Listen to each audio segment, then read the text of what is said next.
দেখো স্ক্রিন দেখতে পাচ্ছ তো?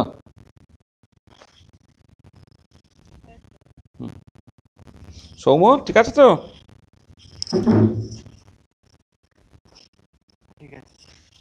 চলো দেখো, আমাদের এই লিকুইড স্টেটটা আমাদের পড়তে হবে। লিকুইড স্টেট আমরা খুব তাড়াতাড়ি করে নেওয়ার চেষ্টা করব, কারণ 4-5টা ক্লাসের মধ্যে। তাতে আমাদের যেটা মূলত আছে যে মানে সিলেবাসে দেখবে যে লিকুইড স্টেট নিয়ে কিছু জেনারেল প্রপার্টি নিয়ে কথাবার্তা বলতে বলা হয়েছে। তারপর ভেপার প্রেশার নিয়ে খুব সামান্য কথা বলতে বলা হয়েছে, কারণ ভেপার প্রেশার নিয়ে বেশি কথাবার্তাগুলো কিন্তু পরে হবে। কারণ আমরা যখন পরে ফেজ ইকুইলিব্রিয়াম পড়বো, সেখানে ভেপার প্রেশার নিয়ে কিন্তু বেশি কথা হবে। এখানে ভেপার প্রেশার নিয়ে খুব সামান্য কথাবার্তা বলতে বলা হয়েছে, কারণ ওটা লিকুইডের প্রপার্টির মধ্যে পড়ে বলে। আর তারপরে যেটা করতে হবে সেটা হচ্ছে সারফেস টেন্সার এবং ভিসকোসিটি, এই দুটো পার্ট একটু আমাদের পড়ে নিতে হবে। আচ্ছা, আমরা কম বেশি সারফেস টেন্সার ভিসকোসিটি সব জানি আর কি। আর এই যে দুটো টপিক, এই দুটো টপিক কম্পারেটিভলি বেশ সহজ টপিক। কম্পিটিটিভ এক্সামে এখান থেকে কোশ্চেনের পার্সেন্টেজও বেশ কম থাকে। জন্য এবং এইখানে দেখবে লেখালেখি পার্টটা হচ্ছে অনেক বেশি আছে আর কি। তারপরে কিছু নিউমেরিক্যাল প্রবলেম আছে। তাহলে এই এই যে মোটামুটি 5টার মতো ক্লাস লাগবে লিকুইড স্টেটে আমাদের। ওইটা 5টা ক্লাসে আমি যেটা করব সেটা হচ্ছে তোমার অনলাইন করে দেওয়ার চেষ্টা করবো, অনলাইনে করবো এবং এই পিপিটিটাকে ব্যবহার করে করার চেষ্টা করবো। তাতে যেটা হবে ওই 1 ঘন্টা 10-15 মিনিটের মোটামুটি 5টা ক্লাস আমরা দেবো, তাতে আমাদের এই পার্টটা হয়ে যাবে আর কি। ঠিক আছে, তাহলে প্রথমে এই লিকুইড সংক্রান্ত কিছু জেনারেল প্রপার্টিজ আলোচনা করে নেওয়া উচিত। দেখো আমরা মানে এই কথাগুলো কতবার যে বলে কি তার ঠিক ঠিকানা নেই। যে স্টেটস অফ ম্যাটার, পদার্থের যে বিভিন্ন অবস্থা থাকে, যে পদার্থের বিভিন্ন অবস্থাগুলো মূলত 4 রকমের: solid state, liquid state, gaseous state আর প্লাজমা স্টেট। এই 4টে স্টেটসের মধ্যে প্লাজমা স্টেট হচ্ছে most abundant in the universe. মানে ইউনিভার্সের 95% কিন্তু প্লাজমা স্টেট দিয়ে তৈরি। আর least abundant in the universe সেটা হচ্ছে liquid state. Liquid state least abundant হওয়ার কারণটা হচ্ছে যে লিকুইডটা একটা ন্যারো টেম্পারেচার বা প্রেসার রেঞ্জের মধ্যেই কিন্তু থাকতে পারে। ধরো প্রেসার যদি 1 অ্যাটমসফিয়ারে রাখো, টেম্পারেচার সাফিসিয়েন্টলি কম হয়ে গেলে সেটা সলিড হয়ে যাবে, সাফিসিয়েন্টলি বেশি হয়ে গেলে গ্যাস হয়ে যাবে। মাঝে একটা ইন্টারমিডিয়েট টেম্পারেচার রেঞ্জ আছে যেখানে সেই লিকুইড স্টেটে থাকতে পারে। সেই জন্য ইউনিভার্সের কনটেক্সটে, অর্থাৎ পৃথিবীতে লিকুইড হয়তো অনেকটা আছে, কিন্তু ইউনিভার্সের কনটেক্সটে least abundant in the universe সেটা হচ্ছে লিকুইড স্টেট। আচ্ছা, প্লাজমা স্টেট নিয়ে দেখবে আমাদের লেখাপড়া ইউজুয়ালি বিএসসি সিলেবাসে নেয় কোথাও। এবার বাকি যে 3টে স্টেটস অফ ম্যাটার, তার মধ্যে গ্যাসিয়াস স্টেটটা অলরেডি আমরা পড়ে ফেলেছি। হ্যাঁ, অর্থাৎ 2-1 জনের বাকি থাকতে পারে অল্প, কিন্তু ইউজুয়ালি গ্যাসিয়াস স্টেট আমরা পড়ে ফেলেছি। সলিড স্টেটটা এবারে পড়া হবে, লিকুইড স্টেটের পরেই হচ্ছে সলিড স্টেট তোমাদের পড়া হবে। তাহলে এখন আজকে যেটা আলোচনা করতে হবে সেটা হচ্ছে লিকুইড স্টেটটা নিয়ে। আচ্ছা, আমরা যদি 3টে স্টেটস যদি একই ইউনিট মানে একই কি বলবো সেমিস্টারের মধ্যে থাকতো, তাহলে gaseous state, liquid state, solid state পাশাপাশি লিখে তাদের আমি রিলেটিভ কম্পারিজনগুলো করতে পারতাম। কিন্তু আনফর্চুনেটলি গ্যাসিয়াস স্টেট অলরেডি হয়ে গেছে, সলিড স্টেট তোমার পরের সেমিস্টারে হবে, মাঝে লিকুইড স্টেট আছে। সেই জন্য ওই গ্যাসিয়াস স্টেট এবং সলিড স্টেটের রেফারেন্সগুলো অত বেশি না টেনে শুধুমাত্র লিকুইড স্টেট নিয়ে যে কথাগুলো বলা যায় সেইটা নিয়ে আমি জাস্ট কথাবার্তা বলছি।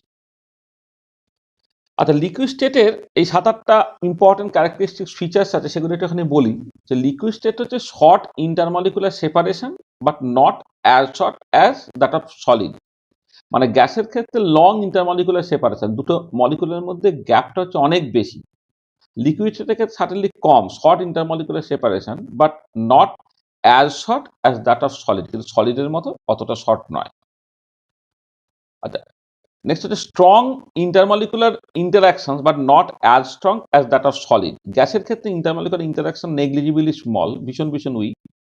লিকুইডের ক্ষেত্রে ইন্টারমলিকুলার ইন্টারাকশন স্ট্রং, কিন্তু সলিডের ক্ষেত্রে যতটা স্ট্রং হয় অতটা স্ট্রং নয়। সেখানে বলা হচ্ছে strong intermolecular interaction but not as strong as that of solid. Has no definite size and shape but has definite volume. কোনো ডেফিনাইট সাইজ বা শেপ নেই, কিন্তু একটা ডেফিনাইট ভলিউম আছে। গ্যাসের ক্ষেত্রে সাইজ মানে ভলিউম মানে হচ্ছে যে কন্টেনারের মধ্যে দেখেছে সেই ভলিউমটাই সেই পাবে, সাইজ শেপ তো নাই বটেই। সলিডের ক্ষেত্রে তার ক্ষেত্রে একটা ডেফিনাইট সাইজ অ্যান্ড শেপ আছে। আর লিকুইডের ক্ষেত্রে যেটা হচ্ছে যে তার সাইজ বা শেপ নাই, কিন্তু যে কন্টেনারে তুমি রাখছো কন্টেনার নিচের দিকটা, হ্যাঁ, সে সেই মতো করে কিন্তু ফিল আপ হয়ে থাকবে, কিন্তু তার ভলিউম একটা ডেফিনাইট। মোরাললেস ইনকম্প্রেসিবল, মানে তুমি যদি ইন্টারমলিকুলার সেপারেশনটা দেখো, সেটা কিন্তু বেশ শর্ট হচ্ছে। সেখানে তুমি যদি প্রেসার ক্রিয়েট করলে মলিকুলগুলো আর খুব বেশি কাছাকাছি আসার স্কোপ পাচ্ছে না, সেটা মোরাললেস ইনকম্প্রেসিবল। এবারে জল বাদ দিলে অন্যান্য সাবস্টেন্সের ক্ষেত্রে দেখা যায় যে এই ইনকম্প্রেসিবিলিটি যেটা আমি বলছি, লিকুইডের থেকে মানে আমি বলবো যে সলিডের থেকে লিকুইডটা বেশি কম্প্রেসেবল হয়, কিন্তু জলের ক্ষেত্রে সবসময় ওরকম হয় না। জলের ক্ষেত্রে কিছু এক্সেপশন তুমি দেখতে পাবে। আচ্ছা, এর ডেনসিটি হাই। আচ্ছা, ডেনসিটি হাই মানে আবার ওই একই ব্যাপার। ইউজুয়ালি যেটা মানে গ্যাসের থেকে তো ডেনসিটি হাই হবেই, আর ইউজুয়ালি সলিডের থেকে লিকুইডের ডেনসিটি কম, কিন্তু জলের ক্ষেত্রে আবার কিছু এক্সেপশন তুমি দেখতে পেতে পারো আর কি। মানে বরফের ডেনসিটি কম হয়, জলের ডেনসিটি বেশি হয়, মানে বরফ হচ্ছে জলে ভাসে। এটা লো থার্মাল এক্সপানশন কোফিশিয়েন্ট, মানে কনস্ট্যান্ট প্রেসারে টেম্পারেচার বাড়ালে ভলিউম বাড়ে। গ্যাসের ক্ষেত্রে কনস্ট্যান্ট প্রেসারে টেম্পারেচার বাড়ালে ভলিউমটা অনেক কুইকলি বাড়ে। সলিড বা লিকুইডের ক্ষেত্রে অনেক কম বাড়ে। থার্মাল এক্সপানশন কোফিশিয়েন্টটা বেশ কম, লো থার্মাল এক্সপানশন কোফিশিয়েন্ট। আচ্ছা, no general equation of state, এদের কোনো জেনারেল ইকুয়েশন অফ স্টেট নেই। মানে গ্যাসের ক্ষেত্রে যেমন একটা জেনারেল ইকুয়েশন অফ স্টেট থাকে, কারণ কি সমস্ত গ্যাসগুলো মোরালেস একই রকমভাবে বিহেভ করে বলে। কিন্তু লিকুইডের ক্ষেত্রে বিভিন্ন লিকুইড যদি বিভিন্ন রকমভাবে বিহেভ করে, সেখানে তাদের ইউজুয়ালি কোনো জেনারেল ইকুয়েশন অফ স্টেট নেই। মানে এমন কোনো ইকুয়েশন নেই যেটা সমস্ত লিকুইডই ওবে করে।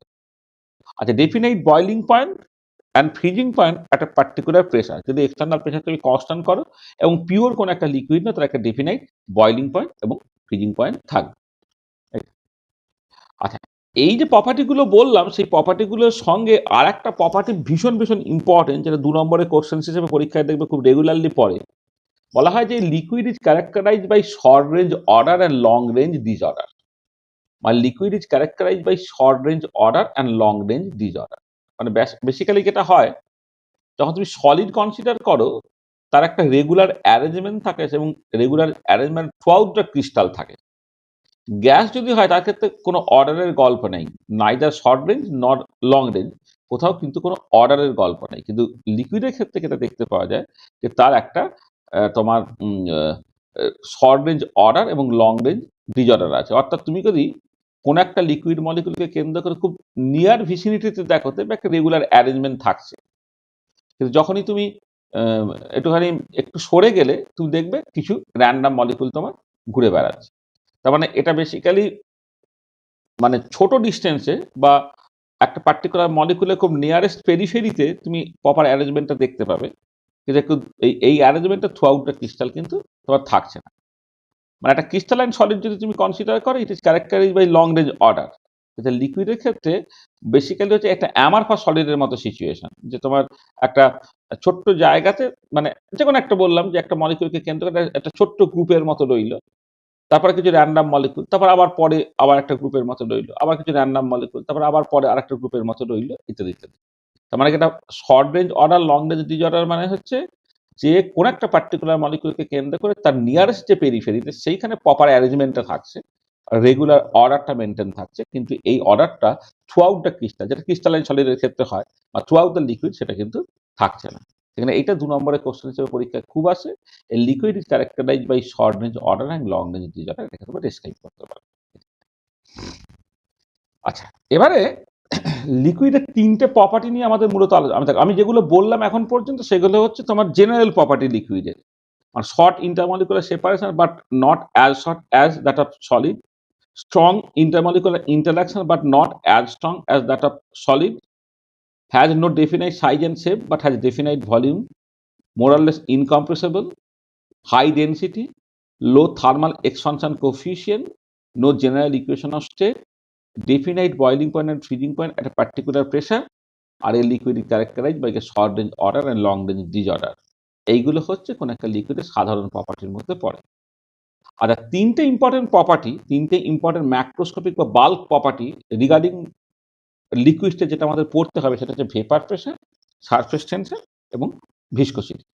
আমাদের ভেপার প্রেশারটা আমরা কম এমফ্যাসিস দিয়ে পড়বো, কারণ ভেপার প্রেশারটা পরে আমাদের যখন ফেজ ইকুইলিব্রিয়াম পলিগেটিভ প্রপার্টি হ্যানা ত্যানা আছে, সেখানে খুব ডিটেলে ডিসকাশনের সুযোগ আছে আর কি। এখানে জাস্ট একটুখানি পড়তে বলেছে, আমরা একটুখানি যা পড়ে নেবো। তাহলে মূলত আমাদের আলোচনাটা হবে হচ্ছে সারফেস টেনশন এবং ভিসকোসিটি। দেখো এই যে ইউজুয়ালি যখন সিলেবাসগুলো দেখো, একটা নর্মাল জায়গায় যে সিলেবাসটা থাকে সেই সিলেবাসটা পরপর করে এখানে লেখা হয়েছে। সিলেবাসটা তোমাকে রিড আউট করা বা সেই সিলেবাসটা মুখস্থ করার দরকার নেই। দেখবে আমরা যখন পড়ানো শেষ হয়ে গেল তারপর সিলেবাসটা তুমি দিকে তাকাবে, সব পার্টটাই তোমার অ্যাকচুয়ালি হয়ে থাকে।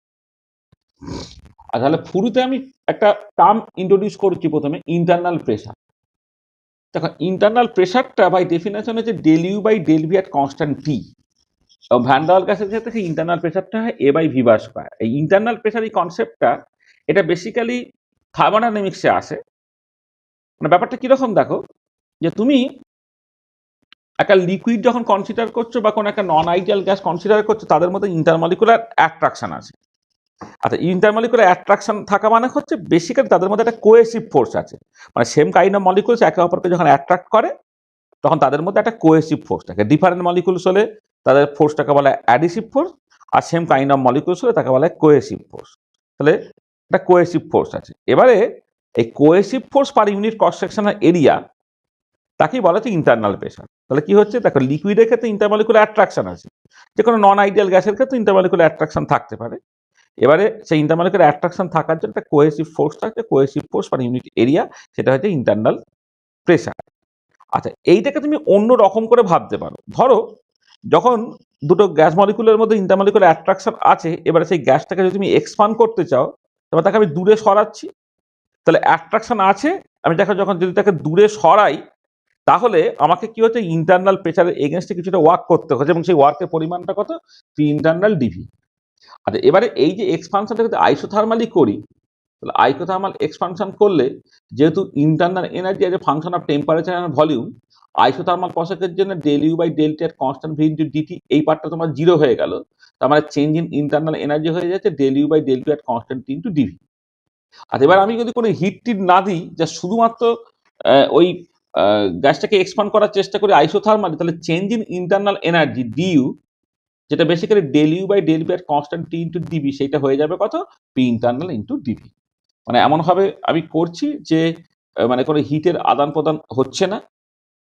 এবারে পুরো ব্যাপারটা আইসোথার্মালি হচ্ছে, সেই জন্য ইন্টারনাল এনার্জি চেঞ্জটা শুধুমাত্র ভলিউমের ফাংশন হয়ে গেল, যেটা del you by del P এর কনস্ট্যান্ট টি ডিবি। তাহলে এই যে ইন্টারনাল এনার্জি চেঞ্জটা, সেটা from first law of thermodynamics, work done by the system তার সঙ্গে সমান হচ্ছে।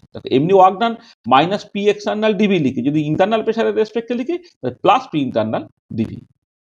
দেন ইন্টারনাল প্রেশারটা হয়ে গেল কত, pi equal to P internal equal to del you by del V at constant টি।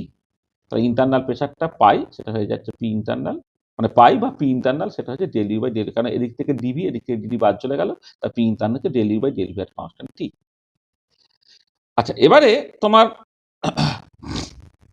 যদি ধরে নাও যে লিকুইডটা, কোনো একটা লিকুইড বা নন আইডিয়াল গ্যাস সে van der equation of state obey করে, তা তার প্রেশারটা লিখতে পারি n r t by V minus NB minus n square by V square. কারণ ভ্যান ডের গ্যাসের ক্ষেত্রে প্রেশারটা হচ্ছে n r t by V minus NB minus n square by V square. সেখান থেকে ডেল পি বাই ডেল টি এর কনস্ট্যান্ট ভিটাকে বের করে রেখে দিচ্ছি, সেটা কত, n r by V minus NB. এবারে from thermodynamic equation of state del you by del P এর কনস্ট্যান্ট টিটা কি হয়, T into del P by del টি এর কনস্ট্যান্ট ভি মাইনাস পি। এই যে থার্মোডাইনামিক ইকুয়েশন অফ স্টেটের সাথে আগে পড়ানো হয়েছে এবং বারবার এটা মুখস্থ রাখতে বলেছি, del you by del P এর কনস্ট্যান্ট টিটা হচ্ছে T into del P by del টি এর কনস্ট্যান্ট ভি মাইনাস পি। এবারে ভ্যান ডাল গ্যাসের জন্য ডেল পি বাই ডেল টি এর কনস্ট্যান্ট পি, সেটা হচ্ছে NR by V minus NB, আমি বসিয়ে দিলাম। তাহলে হলো কত, NR T V minus NB minus P, সেটা হয়ে যাচ্ছে N square by V square, আর N square by V square মানে হচ্ছে এ বাই ভি বার স্কোয়ার। তার মানে এই ইন্টারনাল প্রেশারটা যদি van der equation of state obey করে, তাহলে সেটা হয়েছে এ বাই ভি বার স্কোয়ার।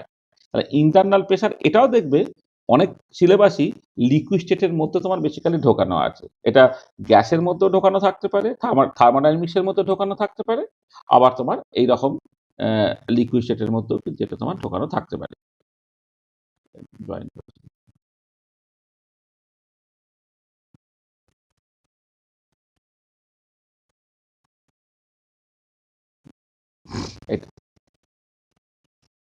তাহলে ইন্টারনাল প্রেশারটা এটা কিন্তু একটা লিকুইডের প্রপার্টির মধ্যেই পড়ে, আবার নন আইডিয়াল গ্যাসের প্রপার্টির মধ্যেও পড়ে। সেই ইন্টারনাল প্রেশার কাকে বলে তুমি কিভাবে ডিফাইন করলে, আর ভ্যান ডার গ্যাসের ক্ষেত্রে ইন্টারনাল প্রেশারটা কি সেটা তোমাকে বুঝতে হবে। ঠিক আছে, এটা কোনো অসুবিধা আছে, বুঝতে পেরেছো?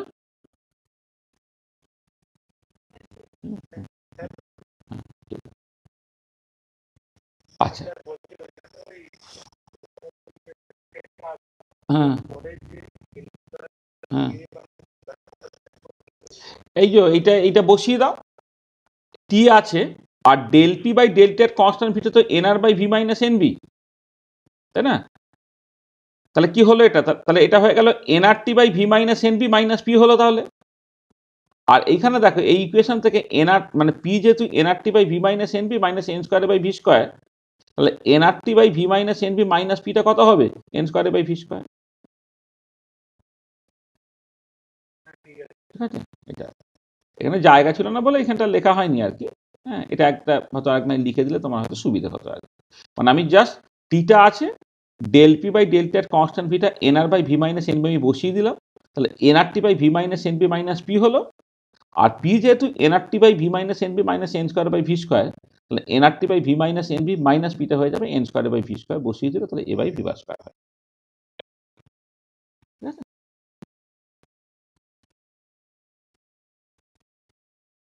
আচ্ছা, নেক্সট হচ্ছে ভেপার প্রেশার নিয়ে একটু কথাবার্তা বলতে হবে। দেখো, ধরো তুমি একটা ক্লোজ কন্টেনার নিয়েছো, একটা ক্লোজ কন্টেনার যেটা পার্শিয়ালি একটা লিকুইড দিয়ে ভর্তি আছে, যে কিছুটা পরিমাণ জল আছে বা লিকুইড আছে। এবার কি হচ্ছে যে এই লিকুইডের মলিকুলগুলোর একটা স্পন্টেনিয়াস টেন্ডেন্সি টু ভেপোরাইজ।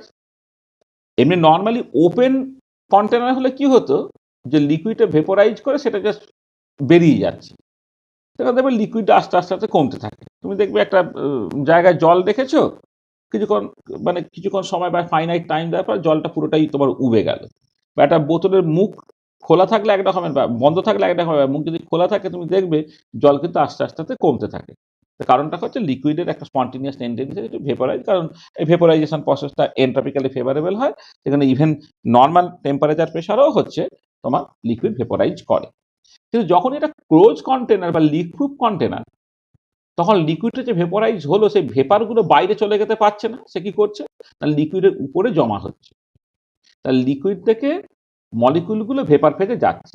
আবার দেখো, ভেপারের মলিকুলগুলো তারা কনডেন্স করে বা লিকুইড ফেজে ফিরেও আসছে।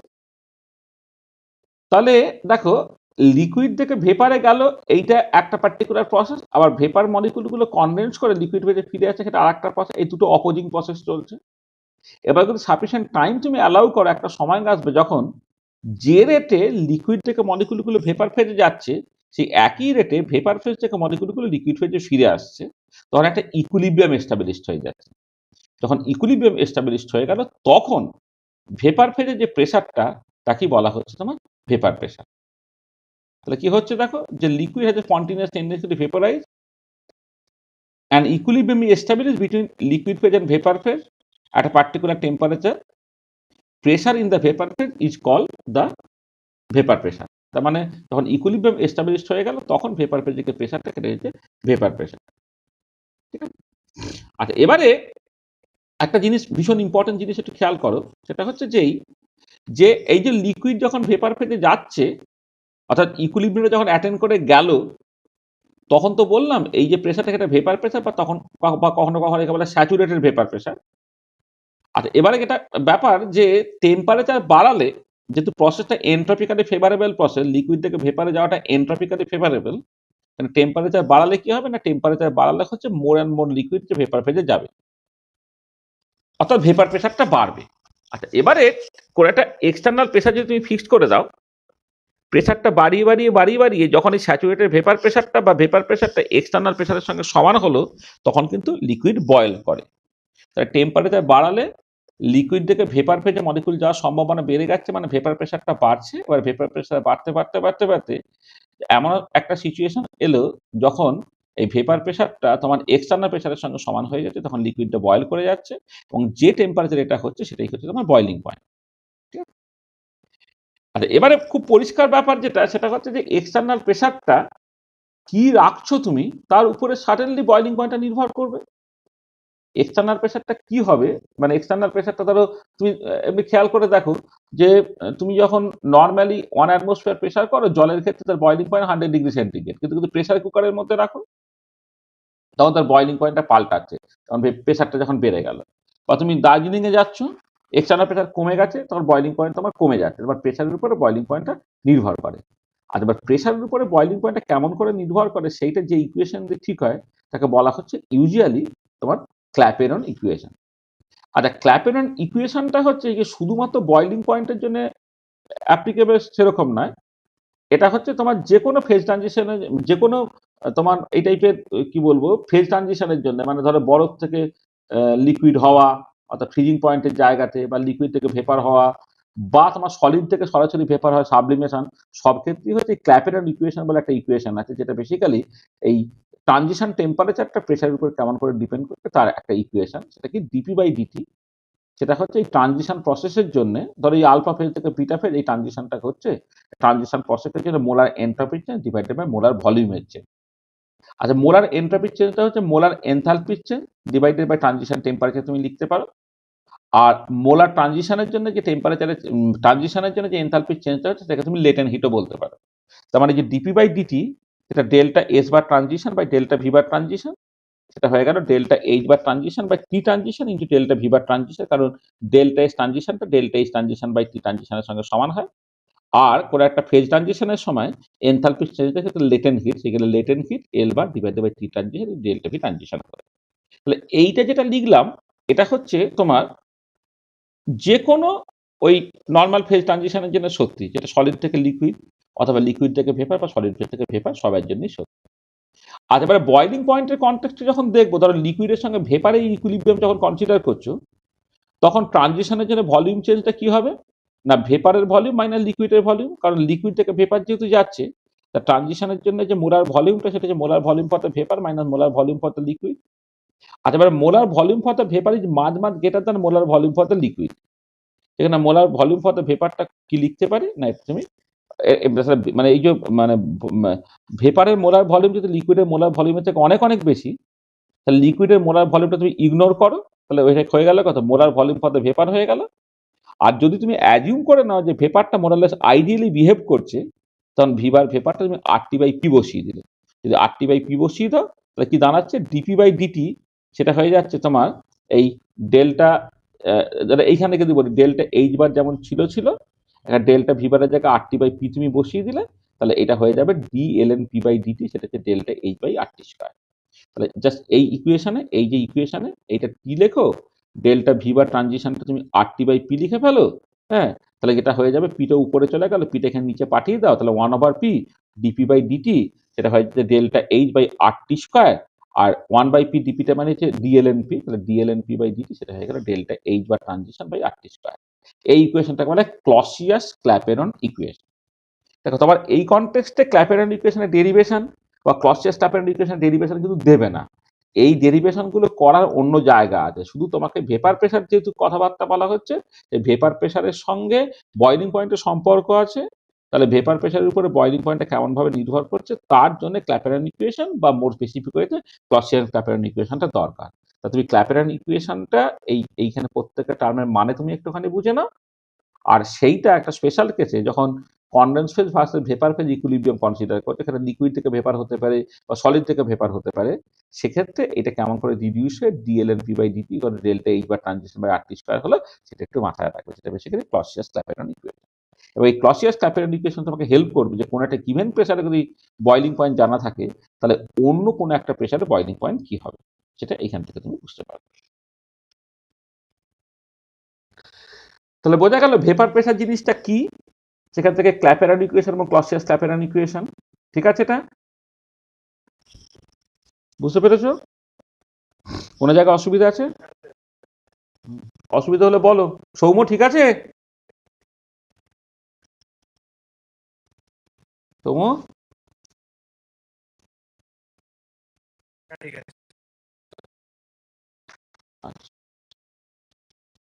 আচ্ছা, নেক্সট চলে এসো একদম ট্র্যাডিশনাল তোমার সারফেস টেনশন বা সারফেস এনার্জি। সারফেস টেনশন কাকে বলে?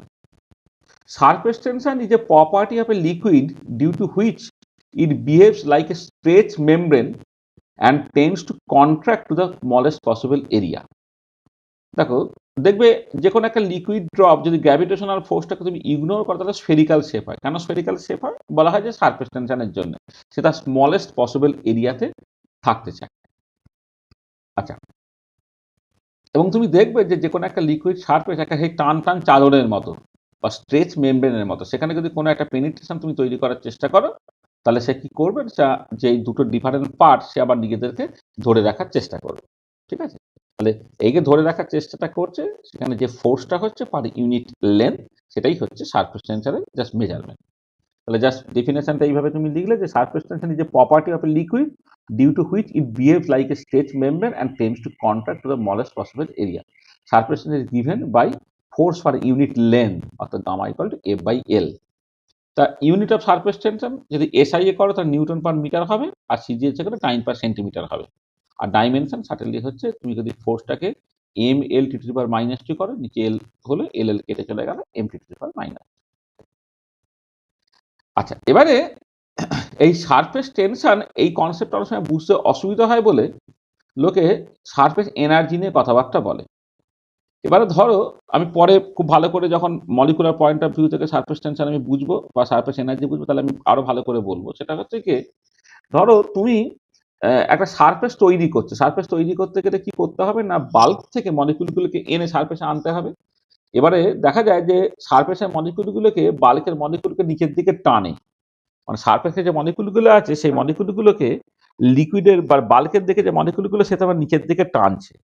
তাহলে নিচের দিকে ডাউনওয়ার্ড ফোর্স আছে, তাহলে সেই ফোর্সের এগেনস্ট একটা ওয়ার্ক করে তোমাকে মলিকুলগুলো সারফেসে আনতে হবে। তার জন্য তোমাকে একটা ওয়ার্ক করতে হলো। এবারে ইউনিট সারফেস এরিয়া তৈরি করার জন্য যে ওয়ার্কটাকে করতে হলো তাকে বলা যায় সারফেস এনার্জি।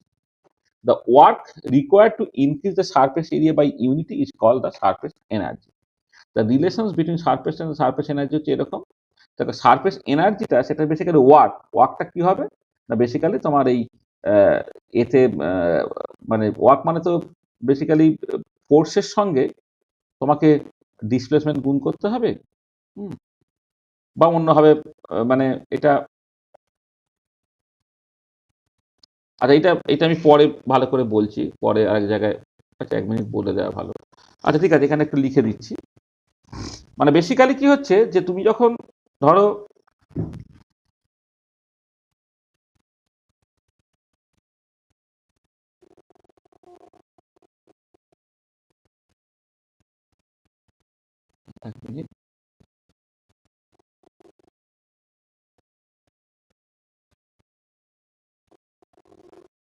এই দেখো, এই ধরো একটা, এই হচ্ছে সারফেস, এখানে তোমার লিকুইড আছে, লিকুইড আছে। এবারে ধরে নাও এই এরিয়া ক্রস সেকশন যেটা,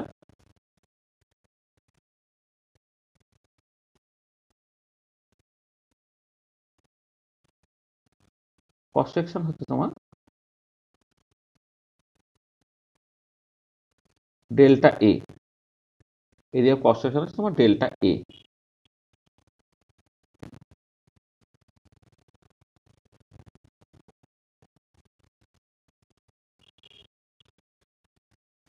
না, এরিয়া ক্রস সেকশন বললে ভুল হবে, কতখানি এরিয়া বাড়ছে সেটা হচ্ছে ডেল্টা এ।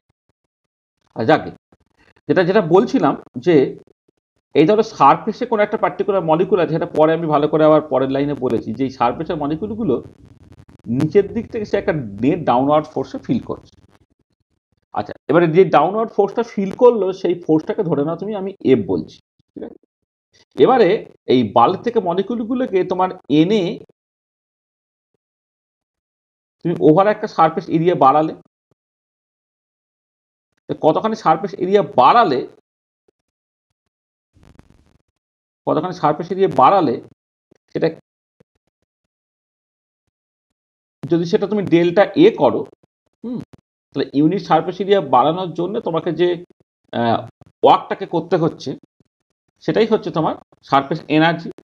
তাহলে এবারে দেখো তুমি যদি সারফেস এনার্জিটাকে লেখো,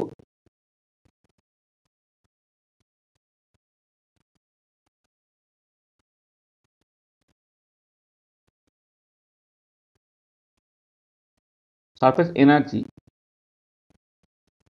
সেটাকে আমি ধরো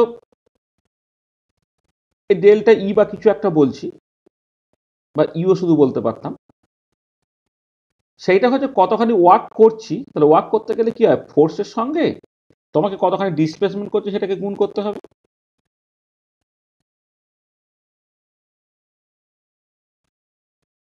ফোর্সের সঙ্গে এই কতখানি ডিসপ্লেসমেন্ট করা হয়েছে সেটা ডেল্টা এক্স বলি, ডেল্টা এক্স গুণ করতে হবে, তাহলে তুমি সারফেস এনার্জিটা পাবে।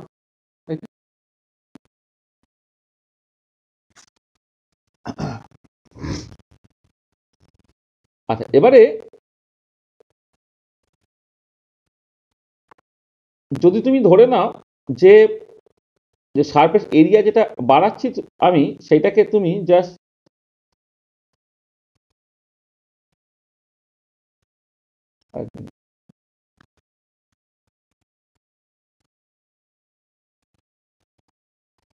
এইটা, এবারে তোমার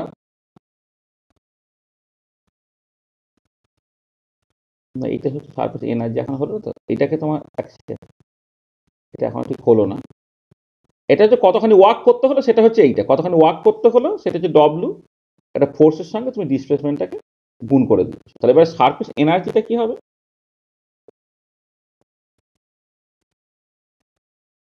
সারফেস এনার্জিটা হচ্ছে এই কতখানি ওয়ার্ক করলে ডিভাইডেড বাই তোমার যে এরিয়াটা হচ্ছে সেইটা। তাহলে সেটা কত হবে? সেটা হচ্ছে তোমার, এটা হচ্ছে সারফেস এনার্জি, যে কতখানি ওয়ার্ক তোমাকে করতে হলো বা কতখানি এনার্জি চেঞ্জ হলো পার ইউনিট এরিয়া। আচ্ছা, এবারে এইটাকে আমি লিখতে পারি এফ ইন্টু ডেল্টা এক্স, তাকে তুমি এরিয়াটাকে লিখতে পারো যে টোটাল লেন্থ যদি এল হয় তাকে ডেল্টা এক্স দিয়ে গুণ করলে সেটা তোমার এরিয়া হয়ে যাবে। ডেল্টা এক্স গুণ হয়ে গিয়ে এটা হয়ে গেল কত, এফ বাই এল হলো তোমার দেখো ফোর্স পার ইউনিট লেন্থ হয়ে গেল, ফোর্স পার ইউনিট লেন্থেই হয়ে গেল তোমার সারফেস টেনশন গামা হয়ে গেল। তার মানে এটা ইম্পর্টেন্ট যে তোমার এই এতে মানে সারফেস এনার্জি এবং সারফেস টেনশন এই দুটো কিন্তু নিউমেরিক্যালি এবং ডাইমেনশনালি এক্স্যাক্টলি একই হয়। মানে সারফেস টেনশন এবং সারফেস এনার্জি তারা এসেন্সিয়ালি দ্য সেম কোয়ান্টিটি। সেটা এখানে লেখা হয়েছে যে সারফেস টেনশন এবং surface energy are essentially the same. তাহলে তোমাকে অ্যাকচুয়ালি টোটাল কতখানি ওয়ার্ক করতে হলো বা টোটাল কতখানি এনার্জি চেঞ্জ হলো সেটা তুমি কি করে বের করবে না, দেখো। আচ্ছা, এখানে এটা এটা হয়তো টোটাল এরিয়া চেঞ্জ যদি ডেল্টা এ হয় এরকম ভাবে লেখা হয়েছে, তার টোটাল এনার্জি চেঞ্জটা কত হবে, সারফেস টেনশনকে ডেল্টা এ দিয়ে গুণ করতে হবে, সেটাই এখানে লিখে দেওয়া আছে। The relation between surface tension surface energy, surface tension surface energy তারা এসেন্সিয়াল সেম কোয়ান্টিটি। তাহলে কিন্তু এইটা যেটা ইম্পর্টেন্ট যে তোমাকে নেট ওয়ার্ক যেটা করতে হচ্ছে আর কি, হ্যাঁ, সেটা হচ্ছে তোমার এই মানে এটা ডেল্টা ই বা W equal to gamma into delta A, এই যে delta E equal to gamma into delta A. Surface energy যদি বলো তুমি এইখান থেকে সারফেস এনার্জি হচ্ছে delta E by delta A, সেটা হচ্ছে গামার সঙ্গে সমান। Delta is the total area of the new surface created.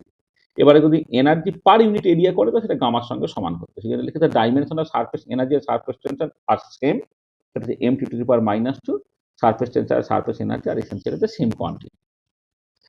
আচ্ছা, তাহলে সারফেস এনার্জি এবং সারফেস টেনশন দুটো সেম কোয়ান্টিটি হওয়া সত্ত্বেও আমি সারফেস এনার্জি টার্মটা ইন্ট্রোডিউস করলাম কেন? কারণ সারফেস এনার্জি বললে সারফেস এনার্জি দিনে ব্যাপারগুলো বুঝতে অনেক সুবিধা হয়, সেটা তুমি এইখানে বুঝতে পারবে। যে মলিকুলার পয়েন্ট অফ ভিউ থেকে যদি ব্যাপারটাকে দেখো তাহলে দেখবে তোমার পক্ষে ব্যাপারটা বুঝতে অনেক সুবিধা হচ্ছে। তুমি খেয়াল করো, ধরো এই হচ্ছে একটা লিকুইড আছে, লিকুইড মানে তোমার বেসিক্যালি অনেকগুলো মলিকুলের তো কম্বিনেশন লিকুইডটা। তাহলে আমি বাল্কের মধ্যে মানে লিকুইডের ভেতরে কোন একটা পার্টিকুলার মলিকুল কনসিডার করলাম, সেটা হচ্ছে এ। আচ্ছা, এই যে মলিকুলটা আছে সেই মলিকুলটা সমস্ত দিক থেকে লিকুইড দিকে ঘেরা আছে, ডান দিক বাঁ দিক উপর নিচে সমস্ত দিক দিয়ে ইকুয়াল ফোর্স দিয়ে সে বেসিক্যালি অ্যাট্রাক্টেড হবে। তাহলে ইকুয়াল ফোর্স দিয়ে যদি অ্যাট্রাক্টেড হয় সে বেসিক্যালি কিন্তু কোনো নেট ফোর্স এক্সপিরিয়েন্স করছে না। কিন্তু যখন কোনো একটা সারফেসে মলিকুল তুমি কনসিডার করবে, এই সারফেসে মলিকুলের নিচের দিকে আছে লিকুইড মলিকুল আর উপরে আছে ভেপার মলিকুল। উপর থেকে ভেপার মলিকুলগুলো টানছে আর নিচের থেকে লিকুইড মলিকুলগুলো টানছে। এবারে যেহেতু তোমার ভেপারে যতগুলো মলিকুল আছে তার জন্য লিকুইডের মলিকুলের সংখ্যা বা ডেন্সিটি বেশি, এখানে লিকুইড নিচের দিকে টানার সম্ভাবনাটা অ্যাকচুয়ালি বেশি থাকবে। তাহলে সারফেসের মলিকুলগুলো কিন্তু সে একটা নেট ডাউনওয়ার্ড ফোর্সে ফিল করবে। আচ্ছা, এবারে বাল্ক থেকে একটা মলিকুলকে আমি সারফেসে এনে কিন্তু সারফেস এরিয়াটাকে বাড়ানোর চেষ্টা করতে আমাকে কিছুটা ওয়ার্ক করতে হবে। তাহলে এই যে ওয়ার্কটাকে করছি two create unit surface area, সেটাই তোমার সারফেস এনার্জি দিচ্ছে। সেই সারফেস এনার্জিটা অ্যাকচুয়ালি কিন্তু তোমার সারফেস টেনশনের সঙ্গে সমান। তাহলে এই কথাটা এখানে লিখে দিয়েছি, a molecule in the bulk is attracted uniformly in all direction and hence experience no unbalance force.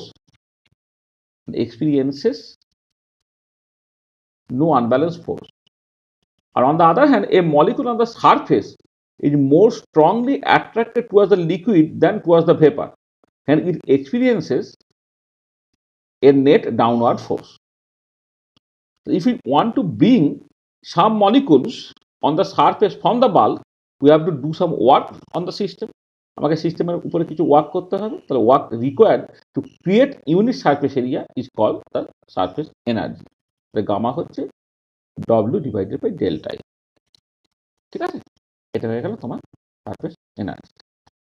Surface টেনশনটা এটাই হচ্ছে তোমার সারফেস এনার্জির সঙ্গে সমান হয়ে যাচ্ছে।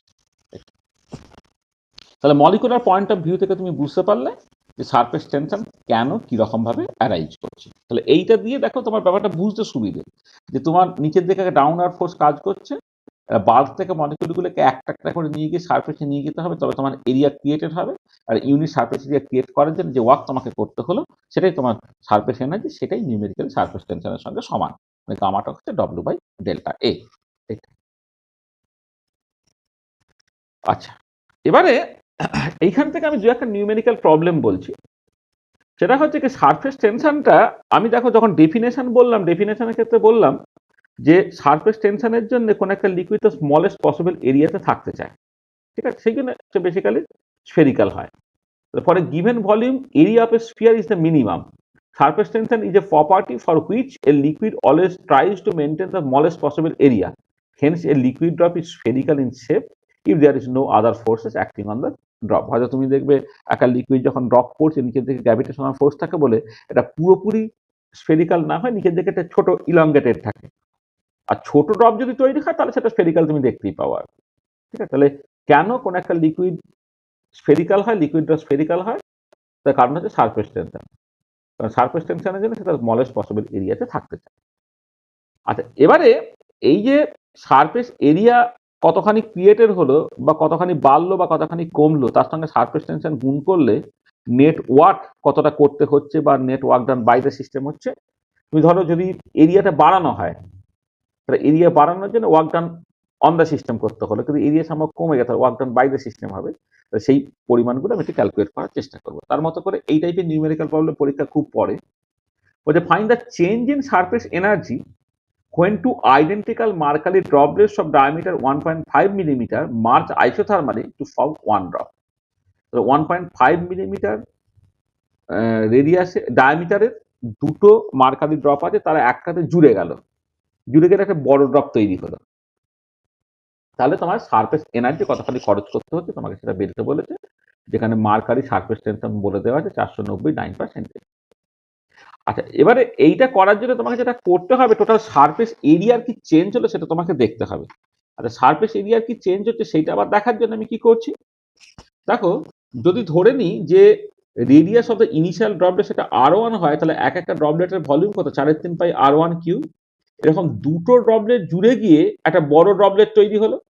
তা বড় ড্রপলেটের রেডিয়াসটা যদি R2 হয়ে যায়, তাহলে 4/3 পাই R2 তার কিউ, সেটা হয়ে গেল 2 ইন্টু 4/3 পাই R1 তার কিউ। তাহলে এখান থেকে কেটে কুটে গিয়ে R2টা হয়ে গেল 2 two the power 1/3 into R1, মানে 4/3 পাই তোমার কেটে চলে যাচ্ছে, পাই কেটে চলে গেছে, তাহলে R2 কিউবটা হচ্ছে 2 ইন্টু R1 কিউব, তো R2 হচ্ছে 2 two the power 1/3 into R1। আচ্ছা, R1টা ডায়ামিটার যেহেতু 1.5 মিলিমিটার, তাহলে রেডিয়াস হয়ে যাচ্ছে 1.5 মিলিমিটার ডিভাইডেড বাই 2। তাহলে নতুন যে ড্রপলেটটা তৈরি হলো, যেটা বেসিক্যালি আগের থেকে বড় ড্রপলেট, তার রেডিয়াসটা হয়ে গেল 0.0945 সেন্টিমিটার। আচ্ছা, এবার চেঞ্জ ইন সারফেস এনার্জি কি হবে? চেঞ্জ ইন সারফেস এনার্জিটা হচ্ছে সারফেস টেনশন ইন্টু পরের যে এরিয়াটা সেটা হচ্ছে 4πr2 স্কোয়ার মাইনাস আগে টোটাল এরিয়া কি ছিল 2 ইন্টু 4πr1 স্কোয়ার। তাহলে এইটা হচ্ছে তোমার সারফেস এরিয়ার চেঞ্জটা, তাকে সারফেস টেনশন দিয়ে গুণ করলে নেট ওয়ার্ক ডান হয়ে গেল। তাহলে এটা তোমার 4πটা বাইরে নিয়ে চলে এসো, তাহলে 4π গামা ইন্টু R2টা হচ্ছে 0.0945 সেন্টিমিটার, আর R1টা 0.075 সেন্টিমিটার। এগুলো তুমি বসিয়ে দাও, বসিয়ে দিয়ে উত্তরটা বেরোচ্ছে -14.28 আর।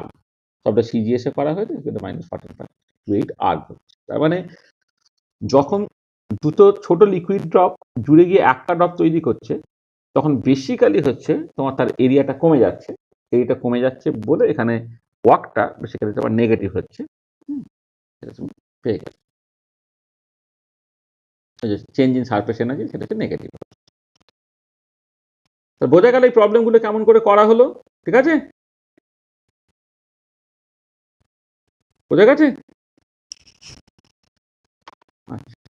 আচ্ছা, আর এক রকমের এই একই রকমের আর একটা প্রবলেম করো।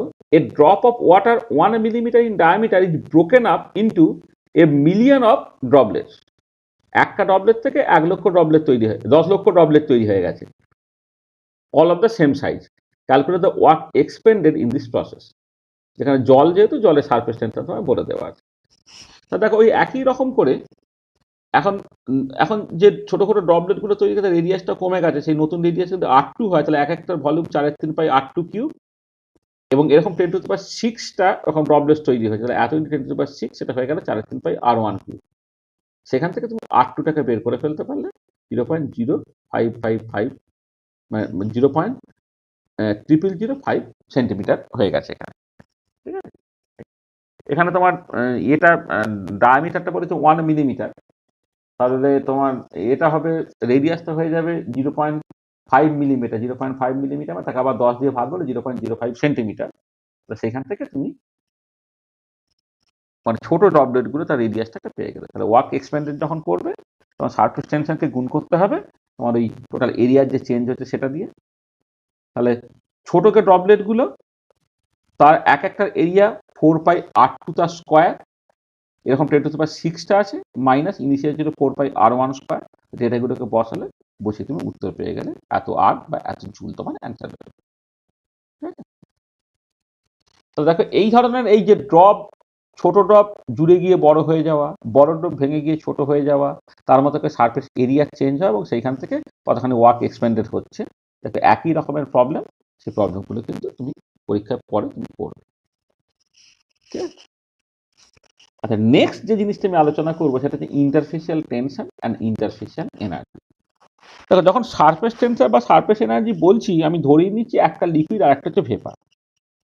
এবারে সবসময় যে লিকুইড এবং ভেপারের মধ্যেই ওই সারফেস টেনশন বা সারফেস এনার্জি থাকবে সেরকম নয়।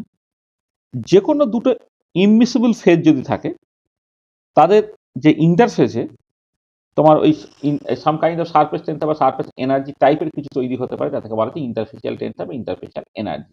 যে কোনো দুটো ইম্পসিবল ফেজের, ইমমিসিবল ফেজের মধ্যেই কিন্তু সেটা হবে। হতে পারে দুটো, মানে সলিডের সঙ্গে লিকুইডের হতে পারে, লিকুইডের সঙ্গে ভেপারটা হতে পারে, হ্যাঁ। এছাড়া হচ্ছে সলিডের সঙ্গে ডিরেক্টলি ভেপার থাকতে পারে, দুটো ইনভিজিবল লিকুইড থাকতে পারে। সবার ক্ষেত্রে এই ধরনের ইন্টারফেসিয়াল টেনশন বা ইন্টারফেসিয়াল এনার্জি থাকতে পারে। The boundary between two phases is called the interface. Surface usually implies the interface between liquid and vapor. Interface may arise between solid and liquid, solid and vapor, liquid and vapor, or two immiscible liquids এর ক্ষেত্রে হতে পারে। Consequently, we may get interfacial tension and interfacial energy. যেমন surface টেন্সে surface energy হয়, ঠিক একই রকম ইন্টারফেসিয়াল টেন্সর এবং ইন্টারফেসিয়াল এনার্জি হয়। তাহলে work that has to be done on the system to create unit interfacial area between two phases alpha and beta is call the interfacial energy. যেমন সারফেস এনার্জি হয়, তেমন একই রকমভাবে ইন্টারফেসিয়াল এনার্জি হয়। This is equal to interfacial tension between alpha phase and beta phase. This represented as, বা this is represented as, this is represented as gamma A B. মানে A R B যদি তোমার দুটো ইমিসিবল ফেজ হয়, তাহলে interfacial টেনশনকে তুমি gamma AB alpha beta দিয়ে represent করবে। এবার আলফা যদি লিকুইড ফেজ হয়, বিটা যদি ভেপার ফেজ হয়, তাহলে গামা আলফা বিটা সেটাকে গামা এলভি বললাম, যেটাই আমার ইউজুয়াল সেন্স সারফেস টেনশন বা সারফেস এনার্জি। সারফেস বা সারফেস এনার্জি লিকুইড এবং ভেপারের মধ্যে ইন্টারফেজ হয় এটা। তাহলে জেনারেল টার্মটা হচ্ছে ইন্টারফেসিয়াল টেনশন বা ইন্টারফেসিয়াল এনার্জি, সেটা একটা স্পেশাল ক্ষেত্রে হয়ে যাচ্ছে সারফেস টেনশন বা সারফেস এনার্জি। তাহলে বোঝা গেল ইন্টারফেসিয়াল টেনশন এবং ইন্টারফেসিয়াল এনার্জি জিনিসটা কি, এবং তার সঙ্গে সারফেস টেনশন এবং সারফেস এনার্জি কি সম্পর্ক, ঠিক আছে? কোনো অসুবিধা নেই তো, ঠিক আছে? আচ্ছা, এবারে আমরা এই কন্টাক্ট অ্যাঙ্গেল এবং কন্ডিশন অফ ওয়েটিং এইটা নিয়ে একটু কথাবার্তা বলবো। আচ্ছা, কন্টাক্ট অ্যাঙ্গেল জিনিসটা দেখে ছবি থেকে দেখলে তুমি বুঝতে পারবে যে ধরো তুমি এই কাঁচের তৈরি, কাঁচের একটা ইয়ে আছে, প্লেট আছে, সেখানে তুমি জল দিয়েছো। দেখবে তার সারফেসটা এরকম টাইপের দেখতে হয়, যেখানে যেমন দেখাচ্ছে এরকম টাইপের দেখতে হয়। আবার যখন কাঁচের মধ্যে বা কচু পাতার মধ্যে জল ফেলো, অথবা তুমি কাঁচের মধ্যে যদি মার্কারি ফেলো, তাহলে তার যে এটা মানে তার উপরে যে লিকুইডটা বা মার্কারিটা সেটা এরকম একটা শেপ পায়। আবার একই রকম সিচুয়েশন হচ্ছে যদি তুমি কাঁচের কোন একটা ক্যাপিলারির মধ্যে বা কাঁচের একটা পাত্রের মধ্যে তুমি একটা লিকুইড জল রাখো, তাহলে দেখবে এই আপার মিনিসকাসটা এরকম কনকেভ আপওয়ার্ড টাইপের দেখতে হয়। আর ওখানে যদি মার্কারি রাখো, দেখবে তোমার কনভেক্স আপওয়ার্ড এরকম তোমার দেখতে পাচ্ছে। তাহলে এই যে সিচুয়েশনগুলো আমি বললাম, এখানে তোমার এই যে ধরো এখানে দুটো যে ফেজ আছে, ধরে নাও এইখানে তো লিকুইড ফেজ আছে আর এখানে ভেপার ফেজ আছে, তাহলে এই পয়েন্টে কন্ট্যাক্ট, তাহলে এইখানে তুমি একটা ট্যানজেন্ট টানলে, যখন ট্যানজেন্ট টানছো তখন দেখো একটা অ্যাঙ্গেল তৈরি হচ্ছে ইনসাইড দ্য লিকুইড। তার মানে তাদের কন্ট্যাক্ট পয়েন্টে তুমি একটা ট্যানজেন্ট টেনেছো, সেই ট্যানজেন্টটা ইনসাইড দ্য লিকুইড যে অ্যাঙ্গেলটা করছে তাকে বলছে কন্ট্যাক্ট অ্যাঙ্গেল। এখানে সেই অ্যাঙ্গেলটা, এই ভেতরের অ্যাঙ্গেল, এইখানে সেই অ্যাঙ্গেলটা, এই অ্যাঙ্গেলটা, এখানে সেই অ্যাঙ্গেলটা, মানে এটা ইনসাইড দ্য লিকুইড দেখতে হবে, সেটা হচ্ছে কন্ট্যাক্ট অ্যাঙ্গেল। তাহলে কন্ট্যাক্ট অ্যাঙ্গেল ডেফিনেশনটা কি হচ্ছে, if a liquid rest on a solid and comes to equilibrium, then the angle between the solid and the tangent to the liquid surface measured within the liquid is called the angle of contact between the liquid and the solid. আর কারো কি microphone on আছে দেখো তো? if a liquid L বলেছি rest on a solid S and comes to equilibrium, then the angle between the solid and the tangent to the liquid surface measured within the liquid is called the contact angle. তাই contact angle দেখো কখনোই এই উল্টো দিকের অ্যাঙ্গেলটা নয়, কিন্তু মানে এটা ইনসাইড দ্য লিকুইড তোমাকে সবসময় কনসিডার করতে হবে। আচ্ছা, এবারে এই একটা ছবি তুমি দেখো এইখানে এই ডান দিকে, যে একটা সলিড আছে, তার উপর একটা লিকুইড ড্রপ আছে। আর এবারে কোনো একটা পার্টিকুলার পয়েন্টে কত রকমের ফোর্স এক্সিস্ট করতে পারে তুমি একটু খেয়াল করে দেখো। দেখো এইখানে তো আমার এই যে লিকুইড এবং সলিড একটা ইন্টারফেস আছে, সেই জন্যে একটা ইন্টারফেসিয়াল টেনশন কাজ করছে, যেটা গামা এসএল আমি বলছি, সলিড লিকুইডের জন্য গামা এসএল। আর এই পয়েন্টের বাঁ দিকটা দেখো সলিডের সঙ্গে গ্যাস বা ভেপার তাদের একটা কন্ট্যাক্ট আছে, তাহলে এখান থেকে একটা ইন্টারফেসিয়াল টেনশন থাকবে, সেটা গামা এসজি। আর এই পয়েন্টে যখন তুমি ট্যানজেন্ট টানছো তখন কি হচ্ছে দেখো, এই লিকুইডের সঙ্গে গ্যাস তার একটা তোমার ইন্টারফেস আছে, সেখান থেকে তোমার একটা ইন্টারফেসিয়াল বা সারফেস থাকবে গামা এলজি।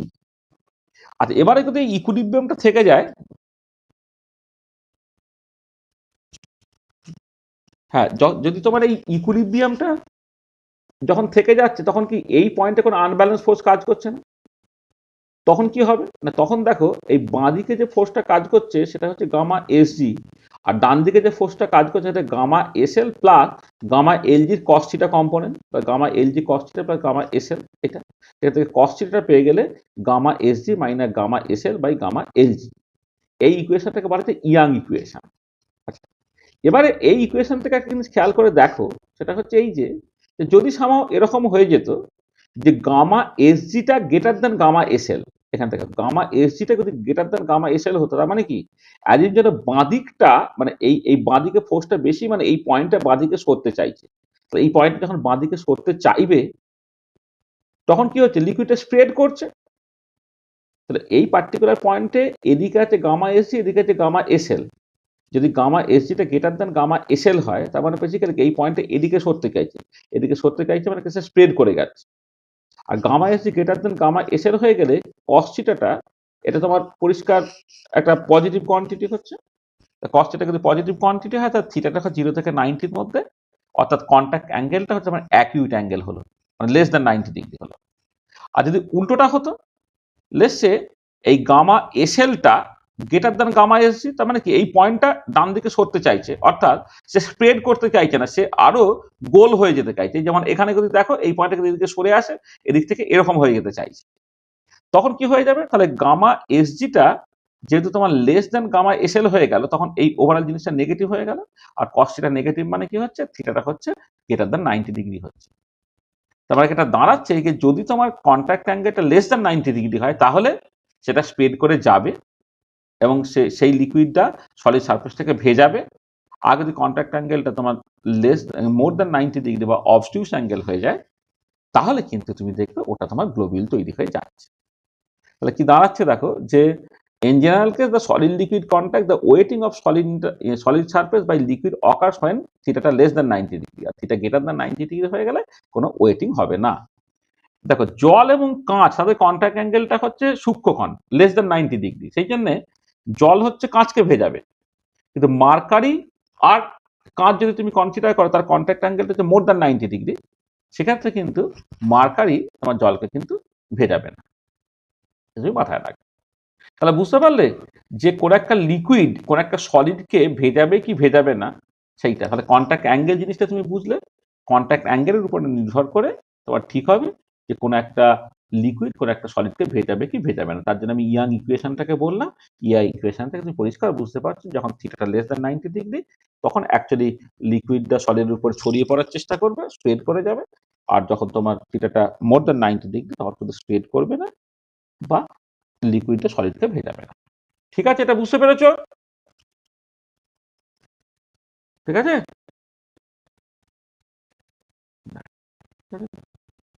আচ্ছা দেখো এইখানে এই কথাটা যে কথাগুলো এটা বলা হয়েছে আর কি, ওইখানে যেটা লিখেছি সেটা এখানে আবার বলা হয়েছে।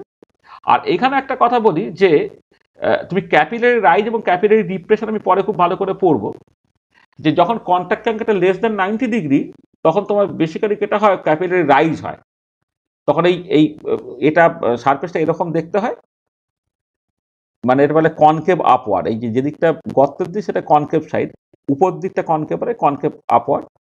তাহলে এই পার্টিকুলার কেসে কি হয় যে যদি রেডিয়াসটা আর হয় তাহলে 2 পাই আরটা হচ্ছে টোটাল ফোর্স যেটা ট্যানজেন্সিয়ালি কাজ করছে, এই ফোর্সের একটা আপওয়ার্ড কম্পোনেন্ট হচ্ছে 2 pi R gamma cos theta. এবার থিটা যদি তোমার লেস দেন 90 ডিগ্রি হয় তাহলে আপওয়ার্ড ফোর্সটার জন্য উপরের দিকে একটা ফোর্স কাজ করে যেন ক্যাপিটালি রাইজ হবে, আর উল্টো দিকে তুমি যদি ওটা কনকেভ ডাউনওয়ার্ড হয় বা কনভেক্স আপওয়ার্ড হয় তখন তোমার ট্যানজেন্টটা যখন টানছো ইনসাইড দ্য লিকুইড আর কি, সেটা হচ্ছে এই দিকে আর কি, মানে এটা এটা এটা হচ্ছে থিটা হলে এটা 180 ডিগ্রি মাইনাস থিটা, তাহলে এই দিকে হচ্ছে 2 পাই আর গামা কাজ করছে, তার মানে নিচের দিকে হচ্ছে 2 পাই আর গামা কস 180 ডিগ্রি মাইনাস থিটা এটা কাজ করছে। ঠিক আছে, তাহলে তখন যেটা হচ্ছে নেট ডাউনওয়ার্ড ফোর্স যেহেতু ফিল করছে সেখানে কপিলারি ডিপ্রেশন হবে। যেমন করে একটা লিকুইড একটা সলিডকে ভেজাবে কি ভেজাবে না সেটা যেমন কন্ট্যাক্ট অ্যাঙ্গেলটি ঠিক হচ্ছে, ঠিক একই রকম ভাবে গোটা ক্যাপিলারির মধ্যে যদি লিকুইড থাকতো তাহলে তার ক্যাপিলারি রাইজ হবে না ক্যাপিলারি ডিপ্রেশন হবে, সেটাও ঠিক হয়ে যাবে। ক্যাপিলারি রাইজ হবে যখন কন্ট্যাক্ট অ্যাঙ্গেলটা less than 90 degree, capillary depression হবে যখন কন্ট্যাক্ট অ্যাঙ্গেলটা মোর দ্যান 90 ডিগ্রি। মানে পারদের ক্ষেত্রে ক্যাপিলারি ডিপ্রেশন হয়, জলের ক্ষেত্রে মানে কাঁচের তৈরি ক্যাপিলারি যদি হয় পারদ লাগলে ক্যাপিলারি ডিপ্রেশন হয় আর জল লাগলে ক্যাপিলারি রাইজ হয়। আচ্ছা, যেটা বললাম সেটা বেসিক্যালি হচ্ছে তোমার একটা লিকুইড একটা সলিডকে ভেজাবে কিনা। আচ্ছা, এবারে যদি দুটো লিকুইড হয় ইন জেনারেল তখন জাস্ট আমি দেখতে চাইছি একটা লিকুইড আর একটা লিকুইডের উপর স্প্রেড করবে কি করবে না, সেটাকে বুঝতে গেলে তোমাকে প্রথমে ওয়ার্ক অফ অ্যাডেশন বুঝতে হবে, ওয়ার্ক অফ কোয়েশন বুঝতে হবে, তারপর সেখান থেকে কন্ডিশন অফ স্প্রেডিংটাকে বুঝতে হবে। Work of adhesion between two phases alpha and beta কিরকম ভাবে তোমার ডিফাইন হচ্ছে। ওয়ার্ক অফ অ্যাডেশন হচ্ছে দেখো এই ইন্টারফেসিয়াল টেনশন বা surface tension between alpha phase and vapour, interfacial tension between beta phase and vapour minus alpha beta, এদের মধ্যে হচ্ছে ইন্টারফেসিয়াল টেনশন। মানে ওয়ার্ক অফ অ্যাডেশনটা হচ্ছে বেসিক্যালি তোমার যে দুটো লিকুইড আছে ধরো আলফার বিটা বা দুটো ফেজ আছে আলফার বিটা, আলফার সারফেস টেনশন বিটা ফেজের surface tension minus alpha beta, তাদের মধ্যে তোমার ইন্টারফেসিয়াল টেনশনটা। আচ্ছা, এটা কি করে আসছে খেয়াল করো, তাহলে এই ছবিটাকে খেয়াল করো তাহলে তুমি বুঝতে পারবে। ধরো আমি এই আলফা ফেজ এবং বিটা ফেজের মধ্যে আমি একটা ইন্টারফেস তৈরি করতে চাইছি, তা তৈরি করলে কি হবে না এইখানতে এই যে এইটা ইন্টারফেসটা ছিল একটা ইন্টারফেসিয়াল টেনশন ছিল গামা আলফা বিটা। এবার আমি ধরে নিচ্ছি কন্ট্যাক্ট যে এরিয়াগুলো সেগুলো সব ইউনিটি, মানে কন্ট্যাক্ট এরিয়াগুলো ধরে নিতে হবে ইউনিটি। তাহলে যখন আলফা ফেজ এবং বিটা মানে বিটা ফেজ এবং আলফা ফেজ ইমমিসেবল, বিটা ফেজের উপরে যখন আলফা ফেজ ছিল তখন একটা ইন্টারফেজ ছিল বলে এদের মধ্যে ইন্টারফেসিয়াল টেনশন ছিল গামা আলফা বিটা, আর ইউনিট এরিয়া করে দিলে যেটাই ফোর্স সেটাই বেসিক্যালি তোমার সারফেস টেনশন বা interfacial tension gamma alpha beta. আর এবার আমি এই আলফা বিট ফেজ এবং বিটা ফেজকে আলাদা করতে গেছি, আলাদা করলাম, আলাদা করলে কি যে মাঝে এয়ার ঢুকে গেল তখন দুটো ইন্টারফেস তৈরি হয়ে যাচ্ছে, একটা আলফা ফেজের সঙ্গে ভেপার আর একটা হচ্ছে বিটা ফেজের সঙ্গে ভেপার। এই দুটো সারফেস তৈরি হলো বলে তোমার সেইখানে তুমি দুটো দুটো ওয়ার্ক তুমি পেলে, একটা গামা আলফা ভি আর গামা বিটা ভি, মানে আলফা ফেজের সঙ্গে ভেপার ফেজের ইন্টারফেসিয়াল টেনশন আর বিটা ফেজের সঙ্গে ভেপার ফেজের ইন্টারফেসিয়াল টেনশন। তার মানে কি হলো দেখো, যে তোমাকে এই এই এইখানে এদের মধ্যে একটা মানে আলফা ফেজ বিটা ফেজের মধ্যে যা ইন্টারমলিকুলার অ্যাট্রাকশন ছিল সেইটা মানে সেইটা তোমার এইদিকে লস হয়ে যাচ্ছে, তার মধ্যে তৈরি হচ্ছে কি না আলফা ফেজের সঙ্গে ভেপার ফেজ এবং বিটা ফেজ ভেপার ফেজ দুটো তৈরি হচ্ছে। তাহলে তোমাকে যে ওয়ার্কটা করতে হলো সেটা কি না গামা, মানে এই যে তৈরি হলো gamma alpha V plus gamma beta V, আর তার জন্য আমাকে খরচ করতে হলো কি গামা আলফা বিটা। তাহলে এই যে ডিফারেন্সটা সেটা হচ্ছে ওয়ার্ক অফ অ্যাডিশন। আচ্ছা, এবারে যদি তোমার এই আলফা বিটা ভি দুটো আলাদা ফেজ না থাকে, সেম থাকে, তা তাদের মধ্যে যে ফোর্সটা সেটা যে কোয়েসিভ ফোর্স, আগে ছিল অ্যাডহেসিভ ফোর্স, হচ্ছে কোয়েসিভ ফোর্স। এইখানে যদি কোনো একটা সারফেস তৈরি করার চেষ্টা করি, আগে তো ইন্টারফেস বলে কিছু ছিল না, তাকে আমি সেপারেট করে দুটো ফেজ তৈরি করার চেষ্টা করছি, সেই জন্য এক্ষেত্রে আমাকে কিছু ইনভেস্ট করতে হচ্ছে, কিন্তু এখানে লাভ হচ্ছে কি না গামা আলফা বি আর গামা আলফা বি, অর্থাৎ 2 গামা আলফা বি তোমার লাভ হচ্ছে। সেটাকে বলা হবে ওয়ার্ক অফ কোহেশন। তাহলে work of cohesion of a pure liquid phase alpha is given by WC alpha, সেটা 2 গামা আলফা বি। তাহলে ওয়ার্ক অফ অ্যাডিশন বুঝলে, ওয়ার্ক অফ কোহেশন বুঝলে, ওয়ার্ক অফ অ্যাডিশনের এই যে ইকুয়েশনটা তাকে বলে ডুপ্রে ইকুয়েশন বলা হয়, ডুপ্রে ইকুয়েশন। আচ্ছা, এবারে তোমাকে একটা কোফিশিয়েন্ট ডিফাইন করতে হয় যাকে বলা হয় স্প্রেডিং কোফিশিয়েন্ট ফাই। স্প্রেডিং কোফিশিয়েন্টটা হচ্ছে জাস্ট দেখো একটা জিনিস এইভাবে ব্যাপারটা মানে লিখতে হয় minus del G by del A alpha beta, অর্থাৎ আলফা ফেজ এবং বিটা ফেজের উপর একটা এরিয়া তৈরি করলে বা এরিয়া চেঞ্জ করতে গেলে গিবস এনার্জি কি চেঞ্জটা হচ্ছে সেটা হচ্ছে তাহলে minus del G by del A alpha beta, সেইটা অ্যাকচুয়ালি হয় হচ্ছে work of adhesion minus work of cohesion. আচ্ছা, work of adhesion minus work of cohesion, এইটা হচ্ছে তোমার স্প্রেডিং কোফিশিয়েন্ট। আচ্ছা, এবারে এই কোন একটা পার্টিকুলার ধরো আমি কোন একটা লিকুইডের উপর আরেকটা লিকুইড স্প্রেড করবে কিনা যদি আমি দেখতে চাই, ধরো আলফা ফেজের উপরে বিটা ফেজটা স্প্রেড করবে কিনা, আলফা ফেজ আছে তার উপরে বিটা ফেজটা স্প্রেড করবে কিনা যদি আমি দেখতে চাই, তার মানে কি যদি স্প্রেড করে তাহলে আলফা এবং বিটা ফেজের মধ্যে কন্ট্যাক্ট এরিয়াটা বাড়বে। আর এবারে কন্ট্যাক্ট এরিয়া বাড়ার সাথে সাথে যদি গিবস ফ্রি এনার্জিটা কমতে থাকে, যে কোনো একটা স্পন্টিনিয়াস প্রসেসের ক্ষেত্রে গিবস ফ্রি এনার্জি যে ক্ষেত্রে কমে সেটা স্পন্টিনিয়াস প্রসেস, তাহলে পরিষ্কার দেখো যে যে যদি বিটা ফেজটা আলফা ফেজের উপর স্প্রেড করে তাহলে এই যে ডি এ আলফা বিটা এটা পজিটিভ, এবার তার জন্য গিবস ফ্রি এনার্জি কমতে হবে, জিনিসটা নেগেটিভ, তাহলে এই নেগেটিভ নেগেটিভ মিলে জিনিসটা পজিটিভ। তার মানে স্প্রেডিং কোএফিসিয়েন্ট যখন পজিটিভ হবে তখনই বিটা ফেজটা আলফা ফেজের উপরে স্প্রেড করবে, আদারওয়াইজ নয়। আচ্ছা, এবার এই স্প্রেডিং কোএফিসিয়েন্টটা তুমি work of adhesion minus work of cohesion করতে হবে, work of adhesion between alpha phase and beta phase minus হচ্ছে work of cohesion of beta phase. কারণ বিটা ফেজ নিজের মধ্যে থাকবে না, ছড়িয়ে পড়তে চায়, নিজের মধ্যে থাকলে সে ওয়ার্ক অফ কোহেশন দিয়ে নিজের মধ্যে থাকবে, আর ছড়িয়ে পড়তে গেলে ওয়ার্ক অফ অ্যাডিশনের জন্য সে ছড়িয়ে পড়বে। তাহলে ডিফারেন্সটা হচ্ছে স্প্রেডিং কোএফিসিয়েন্ট। সেই স্প্রেডিং কোএফিসিয়েন্টটা যদি পজিটিভ হয় তাহলে beta phase will spread over alpha phase, আর স্প্রেডিং কোএফিসিয়েন্ট যদি লেস দ্যান 0 হয় বা নেগেটিভ হয় তাহলে beta phase will not spread over alpha. তাহলে তুমি ওয়ার্ক অফ অ্যাডিশন কাকে বলে বুঝলে, তার ডেফিনেশনটাকে মাথায় রাখো, ওয়ার্ক অফ কোহেশনটাকে মাথায় রাখো, স্প্রেডিং কোএফিসিয়েন্টের ডেফিনেশনটাকে দেখো, এবং সেখান থেকে তুমি বুঝলে যে ওয়ার্ক অফ মানে স্প্রেডিং কোএফিসিয়েন্টটা যদি তোমার পজিটিভ হয় তখন বিটা ফেজ আলফা ফেজে স্প্রেড করবে, আর যদি নেগেটিভ হয় তাহলে স্প্রেড করবে না।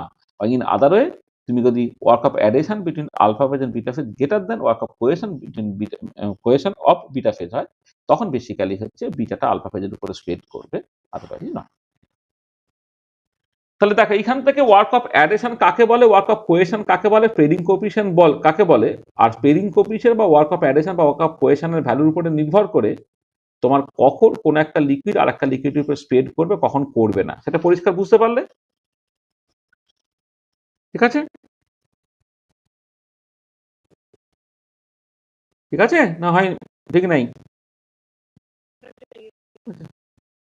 আচ্ছা, এবারে এর উপরে বেশ করে একটা নিউমেরিক্যাল প্রবলেম করো, তাহলে তোমার কাছে ব্যাপারটা পরিষ্কার হয়ে যাবে। বলছে at 20 degree centigrade the interfacial tension between water and benzene সেটা 35 millinewton per metre. If the surface tension of benzene সেটা বলে দেওয়া আছে 28.85 millinewton per metre, and that of water is 72.75 milliNewton per meter. Calculate work of addition between water and benzene. work of cohesion between water and benzene আর the spreading coefficient of benzene on water, comment on the result. দেখো work of addition এর definition যেটা WA alpha beta হচ্ছে gamma alpha B plus gamma beta B minus gamma alpha beta. তার মানে basically এই জলের surface tension plus বেঞ্জিনের surface tension minus জল এবং বেঞ্জিনের ইন্টারফেসিয়াল টেনশন, তুমি লিখে তুমি তার ভ্যালুটা পেলে। আর work of cohesion of alpha phase মানে বেসিক্যালি তোমার ধরো জলের জন্য ওয়ার্ক অফ কোহেশন তুমি বের করলে, বেঞ্জিনের জন্য তুমি ওয়ার্ক অফ কোহেশন বের করলে। Work of cohesion between benzene and water বলেছে, ওয়ার্ক অফ কোহেশন ফর ওয়াটারটা প্রথমে, ওয়ার্ক অফ কোহেশন ফর বেঞ্জিনটা পরে। আচ্ছা এবার স্প্রেডিং কোফিশিয়েন্ট ফাই কার জন্য আমি বের করছি, spreading coefficient of benzene on water. তার মানে কি হচ্ছে না বেঞ্জিন এবং ওয়াটারের মধ্যে ইন্টারফেসিয়াল টেনশন মাইনাস বেঞ্জিনের ওয়ার্ক অফ অ্যাডিশন। মানে খেয়াল রাখবে যে যখন আমি এইখানে লিখেছিলাম যে তোমার spreading coefficient phi alpha beta, সেখানে হচ্ছে যাকে বিয়োগ করছো সেইটা হচ্ছে স্প্রেড করছে কি করছে না তুমি দেখবে আর কি, ঠিক আছে। তাহলে যখন তুমি spreading coefficient of benzene on water বলবে তখন হচ্ছে বেঞ্জিনের ওয়ার্ক অফ কোহেশনটা তোমার বিয়োগ হলো, বিয়োগ হয়ে তুমি ভ্যালুটা পেয়ে গেলে যেটা পজিটিভ বেরোলো। আর এবারে ওয়ার্ক অফ স্প্রেডিং কোফিশিয়েন্টটা পজিটিভ মানে কি হচ্ছে না বেঞ্জিনটা বেসিক্যালি জলের উপরে স্প্রেড করবে। এই যে কমেন্ট অন দ্য রেজাল্ট মানে স্প্রেডিং কোফিশিয়েন্টটা পজিটিভ না নেগেটিভ দেখবে, সেই মতো করে তুমি বললে যে কোন একটা লিকুইড আর একটা লিকুইডের উপর স্প্রেড করবে কি করবে। তাহলে এই ওয়ার্ক অফ কোহেশন কাকে বলে, ওয়ার্ক অফ অ্যাডিশন কাকে বলে, স্প্রেডিং কোফিশিয়েন্টটা কি, এবং সেইখান থেকে হচ্ছে তোমার এই ধরনের নিউমেরিক্যাল প্রবলেম খুব কমন পরীক্ষায় খুব দেয়, ঠিক আছে। আচ্ছা ঠিক একই লজিকে আরো দুটো প্রবলেম দিয়ে, যে দুটো প্রবলেম তুমি বাড়িতে একটুখানি করছো। এই যে ওই সারফেস টেন্সার সারফেস এনার্জি রিলেটেড দুটো প্রবলেম আমি দিয়েছি, সেই প্রবলেম দুটো বাড়িতে তোমাকে করতে দিয়েছি, করবে। আচ্ছা নেক্সট আজকে যে টপিকটা দিয়ে আমরা শেষ করব সেটা হচ্ছে এক্সেস প্রেসার, সেখান থেকে ল্যাবলাস ইকুয়েশন, সেটা একটু আমাকে দেখতে হবে। দেখো তুমি দেখবে যে যে কোনো একটা ড্রপ বা ড্রপলেট বা ইত্যাদি দেখো সেটা একটা স্ট্রেস মেমব্রেনের মতো। তো তুমি ধরো জাস্ট সিম্পলি একটা বেলুন যখন ফোলাচ্ছ, বেলুনের যে সারফেসটা একটা ইলাস্টিসিটির জন্য বেলুন চুপসে থাকতে চায়, এবার তুমি ফু দিলে, তাহলে ফু যখন দিচ্ছ তখন কি হচ্ছে না ভেতরে একটা প্রেসার থাকছে বাইরে একটা প্রেসার থাকছে, তো অবভিয়াসলি ভেতরের প্রেসারটা বেশি দেন দ্য বাইরের প্রেসার।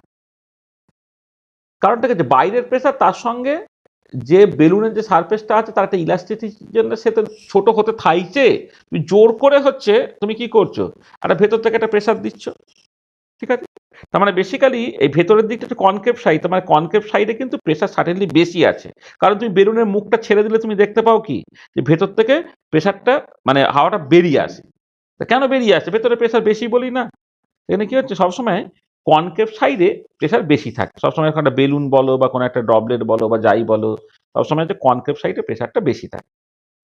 আচ্ছা এবারে কনকেভ সাইডে প্রেসার বেশি, তাহলে তো তোমার ওটা রাপচার করে গেছে বেলুনটা, তবুও থেকে গেল কেন, কারণ বেলুনের ক্ষেত্রে পার্টিকুলার একটা ইলাস্টিসিটি বা ইত্যাদি থাকার জন্য সে আগের জায়গায় ফিরে আসতে চায় বা চুপসে থাকতে চায়, সেখানে ওটা সামহাও কম্পেনসেটেড হয়ে যাচ্ছে। আর নর্মাল যখন কোনো একটা সোপ বাবল থেকে শুরু করে বা নর্মাল কোনো একটা লিকুইড টবলেট নিয়ে তুমি কথাবার্তা বলবে, সেক্ষেত্রে যেটা হবে সেটা হচ্ছে যে তোমার ওই মানে সারফেস টেনশনের জন্য তুমি এই বাইরের দিক থেকে ভেতরের দিকে মানে যে কনকেভ সাইডে প্রেসার বেশি কনভেক্স সাইডে প্রেসার কম, তো সেটাকে ব্যালেন্স করতে গেলে বাইরের দিক থেকে ভেতরের দিকে অর্থাৎ কনভেক্স থেকে কনকেভ সাইডের দিকে একটা প্রেসার কাজ করবে, যে প্রেসার একটা ফোর্স কাজ করবে, যেটা আসবে হচ্ছে বেসিক্যালি তোমার সারফেস টেনশনের জন্য।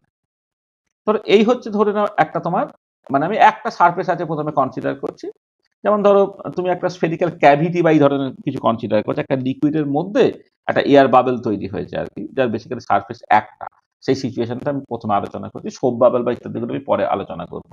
বা ড্রপলেট তুমি একটা কনসিডার করতে পারো, যেটা বেসিক্যালি এরকম স্ফেরিক্যাল শেপে হচ্ছে। আজ এবারে ভেতরের থেকে বাইরের দিকে একটা প্রেসার কাজ করছে ইন্টারনাল প্রেসার, আর বাইরে থেকে ভেতরের দিকে একটা এক্সটার্নাল প্রেসার কাজ করছে। আচ্ছা যদি ক্রস সেকশনের এরিয়াটা মানে রেডিয়াসটা আর হয় এবং ক্রস সেকশনের এরিয়াটা পাই আর স্কয়ার হয়, ভেতর থেকে বাইরের দিকে যে ফোর্সটা কাজ করছে সেটা পি ইন্টারনাল ইন্টু পাই আর স্কয়ার, বাইরে থেকে ভেতরের দিকে যে ফোর্সটা কাজ করছে সেটা পি এক্সটার্নাল ইন্টু পাই আর স্কয়ার। আর তার সঙ্গে হচ্ছে কি না বাইরের দিক থেকে একটা প্রেসার তাকে জাস্ট মানে বেলুনটা মানে ফেটে গেতে বা একটা ড্রপলেট বাস্ট করতে আটকাবে কে না একটা সারফেস টেনশনের জন্য ওয়ার্ক, যেটা টু পাই আর ইন্টু গামা, যেটা বেসিক্যালি হচ্ছে মানে এক্সটার্নাল দিক থেকে আসছে। তো সেইখান থেকে দেখো P internal minus P external, এইটাকে যদি তুমি করে ফেলো তো 2 pi R gamma by pi R square, তাহলে হয়ে গেল কত, P internal minus P external, সেটাই এক্স এক্সপ্রেশন, এটা 2 গামা বাই আর হবে। তো দেখো যদি এরকম সিচুয়েশন হয় যে একটাই সারফেস আছে, তাহলে তার এক্সেস প্রেসারটা হয়ে যাচ্ছে তোমার 2 গামা বাই আর। এটা কখন হয়, there is only one surface, ঠিক আছে, যেমন ড্রপলেট বা ক্যাভিটির ক্ষেত্রে হয়। এই ইকুয়েশনটাকে ল্যাপ্লাস ইকুয়েশন বলা হয়, বা কখনো কখনো ইয়াং ল্যাপ্লাস ইকুয়েশন বলা হয়।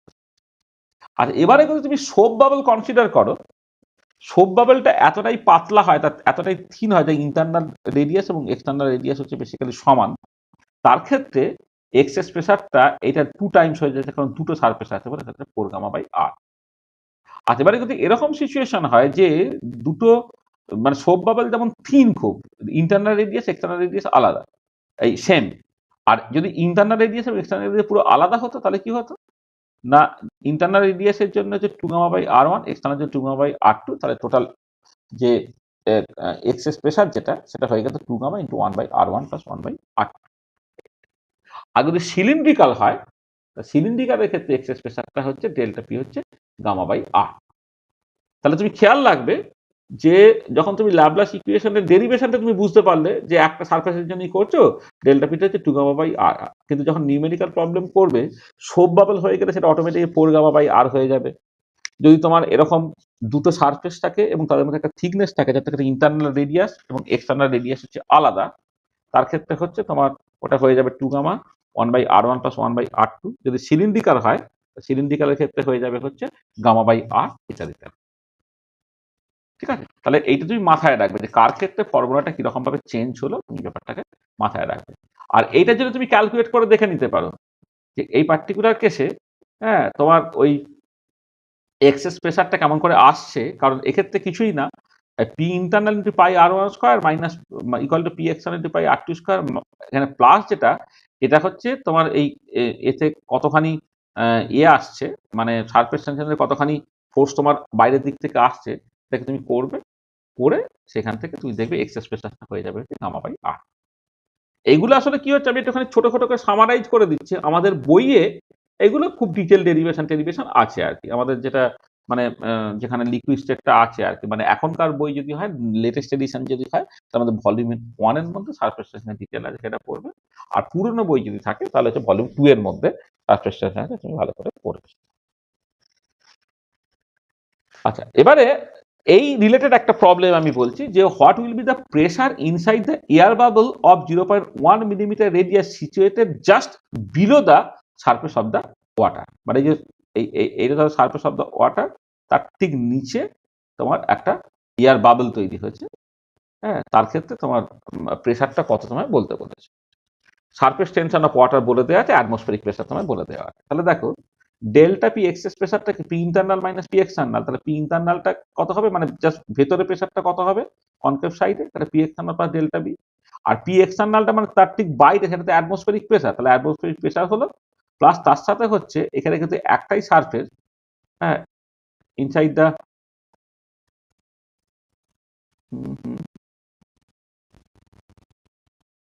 হ্যাঁ, মানে এখানে হচ্ছে কি এই পুরোটা তো জল দিয়ে ঘেরা, তার মানে এখানে সোপ বাবেলের মতন একটাই সারফেস থাকছে, মানে ভেতরে এয়ার আছে, বাইরে পুরোটাই তোমার লিকুইড আছে, কিন্তু 2 গামা বাই আর। এটা তুমি বসালে বসিয়ে তুমি ইন্টারনাল প্রেসারটা পেয়ে গেলে। ঠিক আছে, তাহলে কনকেভ সাইডের প্রেসার বেশি, কনভেক্স সাইডের প্রেসারটা তোমার এখানে বলেই দেওয়া আছে, 1 অ্যাটমসফিয়ার প্রেসার 1.013 10⁻⁶ আর এক্ষেত্রে কিন্তু একটাই সারফেস, মানে এখানে ভেতরটা এয়ার, বাইরেটা পুরোটাই তো লিকুইড, যে বাইরেটা এগুলো কিন্তু পুরোটাই লিকুইড।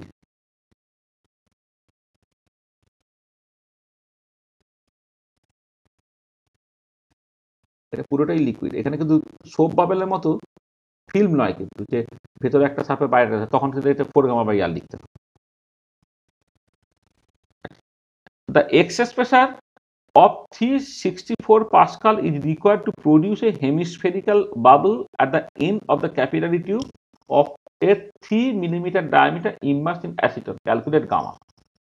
তাহলে এক্সেস প্রেসার হচ্ছে তোমার এখানে কি তৈরি হতে বলেছে, hemispherical bubble at the end of the capillary, এই যে ক্যাপিলারির জাস্ট এন্ডে একটা তোমার হেমিস্ফেরিক্যাল বাবল তোমার তৈরি হচ্ছে আর কি, হ্যাঁ, সেখান থেকে তোমাকে জাস্ট এটাকে বের করতে বলেছে, মানে ওখানে একটাই সারফেস তৈরি হয়েছে যেহেতু, তাহলে গামাটাকে বের করতে বলেছে। ওই 2 গামা বাই আর দিয়ে তুমি করবে। হ্যাঁ, ডেল্টা পিটা হচ্ছে 2 গামা বাই আর, সেখান থেকে গামাটা ক্যালকুলেট করতে বলা হয়েছে। আচ্ছা, এইখানে এই বাবল, ক্যাভিটি এবং ড্রপলেট, এই তিনটের একটু ডিফারেন্স তোমায় বুঝতে হবে। তখন তোমার বাবল তৈরি হচ্ছে, তখন দেখো কি হচ্ছে না, একটা লিকুইডের সারফেস আছে, ভেতরেও ভেপার আছে, বাইরেও ভেপার আছে। এখানে সারফেস কিন্তু দুটো, যখন বাবল তৈরি হয় তখন সারফেস হচ্ছে বেসিক্যালি দুটো। যখন ক্যাভিটি তৈরি হচ্ছে, জলের ভেতরে ক্যাভিটি তৈরি হচ্ছে, বাইরে পুরোটাই লিকুইড, ভেতরে তোমার ভেপার আছে, এখানে কিন্তু সারফেস একটা। ঠিক আছে। আর যখন ড্রপলেট তৈরি হচ্ছে, তাহলে লিকুইড ড্রপলেট যখন তুমি কনসিডার করছো আর কি, তখন এই ড্রপলেটের ভেতরে আছে লিকুইড, বাইরে পুরোটাই হচ্ছে ভেপার, তো এখানে সারফেস একটা। তাহলে বাবল যখন ওই সব বাবল টাইপের আর কি, বাবল যখন তখন দুটো সারফেস হয়। নর্মাল ক্যাভিটি মানে জলের মধ্যে একটা এয়ার ট্র্যাপ হয়ে আছে, সেখান থেকে ক্যাভিটি তৈরি হচ্ছে, সেক্ষেত্রে সারফেস একটা। আর নর্মাল যেমন ড্রপলেট যেগুলো দেখি, ড্রপ বা ডবলেট দেখি, সেক্ষেত্রে সারফেস এটা মাথায় রাখবে। হ্যাঁ, মানে মানে তোমার এখানে দুটো সারফেস না একটা সারফেস, তার উপরে কিন্তু ওই 2 গামা বাই আর না 4 গামা বাই আর ইত্যাদিগুলো নির্ভর করবে। আচ্ছা, 2 সোপ বাবলস,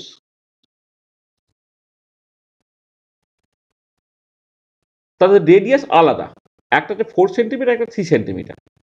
ঠিক আছে, তারা যদি জয়েন টুগেদার হয়, তাহলে find the radius of curvature. মানে ব্যাপারটা দেখো, এক্ষেত্রে ফর্মুলাটা হচ্ছে 1 by R equal to 1 by R one minus 1 by R two, যেখানে আর ওয়ানটা হচ্ছে ছোট যেটা তার রেডিয়াস, আর আর টুটা বড় যেটা তার হচ্ছে রেডিয়াস। মানে ব্যাপারটা কিরকম দেখো, এই যখন একটা ছোট রেডিয়াস একটা বড় রেডিয়াস যখন থাকবে, রেডিয়াসটা কম হলে তার করসপন্ডিং এক্সেস প্রেসারটা বা তার ভেতরের প্রেসারটা বেশি। এবং সেটা তুমি এক্সপিরিয়েন্স করো যখন বেলুন ফোলাও, শুরুর দিকে কিন্তু বেলুনটা ফোলাতে বেশি কষ্ট হয়, কারণ তখন রেডিয়াস কম থাকে। সেখানে এক্সেস প্রেসারটা মানে কনভেক্স সাইডের তুলনায় কনকেভ সাইডে মানে ভিতরে প্রেসারটা অনেকটা বেশি করতে হবে এটা। এবার যখন বেলুন বেশ কিছুটা ফুলে যায়, তখন রেডিয়াসটা অটোমেটিক্যালি বড় হয়ে যাবে, তখন খুব ইজিলি দেখবো ফোলাতে পারছো। তার মানে ছোট রেডিয়াস যখন, সেদিকে তোমার অ্যাকচুয়ালি প্রেসার বেশি, যেটা বড় রেডিয়াস সেদিকে প্রেসারটা তোমার কম। এটা তাহলে এবারে তোমার এই, তাহলে এদিকে প্রেসার কম বেশি, এদিকে যদি প্রেসার কম হয়, তাহলে কি দাঁড়াচ্ছে, তাহলে এই যে কার্ভে যখন এই এই দুটো যখন কন্ট্যাক্টে থাকছে, এই কন্ট্যাক্টের জায়গাটা কি হবে, যে বড় সারফেসটা একটুখানি দেবে যাওয়ার চেষ্টা করবে ভেতরের দিকে। দেবে যদি চেষ্টা করে, তাহলে কি হচ্ছে তোমার দেখো এইরকম একটা রেডিয়াস অফ কার্ভেচার তৈরি হবে। আর এবার যে রেডিয়াস অফ কার্ভেচারটা যখন তুমি তৈরি করছো, তখন তার এক্সেস প্রেসারটা, এই ডেরিভেশনগুলো আর করে দিচ্ছি না, যে ফর্মুলা লিখে দিচ্ছি, এটা যদি নতুন রেডিয়াসটা তোমার যদি ক্যাপিটাল আর তৈরি হয়, তাহলে যেটা হবে যে 2 গামা বাই ক্যাপিটাল আরটা হয়ে যাবে 2 gamma by R one minus 2 gamma by R, এইটা সেইখান থেকে তুমি যেটা পাবে 1 by capital R equal to 1 by R one minus 1 by R two, সেটা তোমার এখানে লেখা আছে 1 by R equal to 1 by R one minus R two, সেখান থেকে আরটা তুমি বের করে ফেলতে পারো। ঠিক আছে, এটা তাহলে দুটো তুমি সোপ বাবেল, দুটো বাবেল নিয়েছো ধরো, যা এটা এটা 2 গামা নয়, অবশ্য 4 গামা, সোপ বাবেল যেহেতু বলে দেওয়া আছে, যখন তুমি ডেরিভেশনটা করবে 4 গামা কেটে যাবে বলে ফাইনাল অ্যান্সারটা তোমার এটাই বেরোবে। এটা 4 গামা বাই আর, এটা 4 গামা বাই আর ওয়ান, এটা 4 গামা বাই আর। এটা করলে সেখান থেকে তোমার অ্যাকচুয়ালি রেডিয়াসটা ক্যালকুলেট করতে পারো। ঠিক আছে, তাহলে এই হচ্ছে বেসিক্যালি যেটা আমাদের আজকে বলার কথা। আচ্ছা, এখানে আর একটা প্রবলেম এখানে দেখছি লেখা নেই, আমি একটুখানি তোমায় দেখিয়ে দিই। এরকম একটা ম্যাজিকের মতো কুইজে একটা কোশ্চেন পড়ে, ধরো এটা দেখে তোমার একটুখানি অন্যরকম মনে হবে, কিন্তু সিচুয়েশনটা একটুখানি বলে নিই। ধরো একটা টিউবের মতো আছে,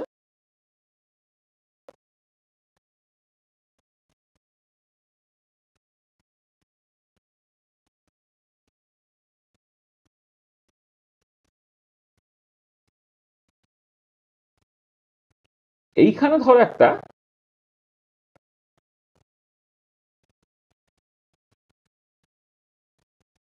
ভালভের মতো আছে আর কি, হ্যাঁ, যেটাকে তুমি তোমার মতো করে মানে অ্যালাউ করতে পারবে, খুলে দিতে পারবে বা কিছু। এটা আচ্ছা, এবার আমি কি করলাম, যে ধরো এইখানে একটা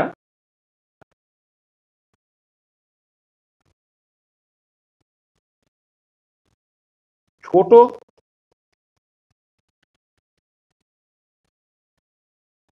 মানে একটা বেলুন আছে যেটা হচ্ছে তোমার ছোট আর কি,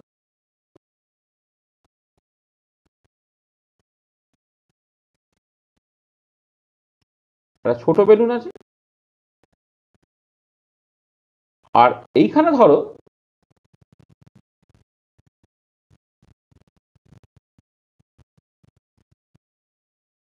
একটা বড় বেলুন আছে, এয়ার দিয়ে ভর্তি আছে।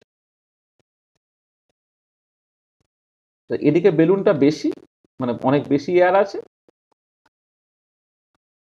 আর এদিকে বেলুনটা হচ্ছে ছোট। ঠিক আছে, তাহলে একটা এখানে কেটে দাঁড়াচ্ছে যে মানে two balloons of different radii are connected as shown in the figure.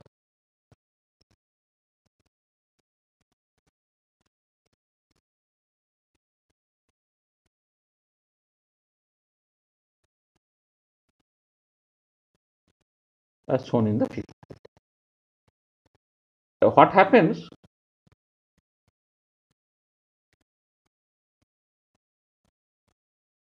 when the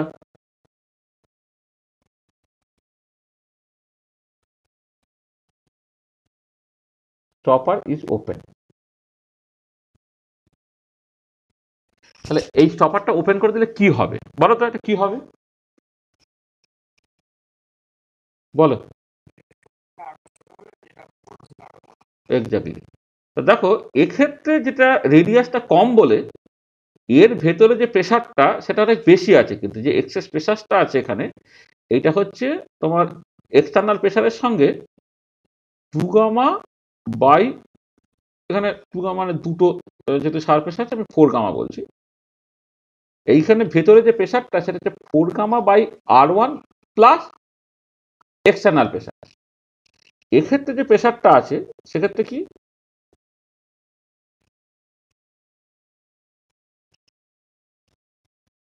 এইখানে হচ্ছে four gamma by R two plus হচ্ছে পি এক্সটার্নাল।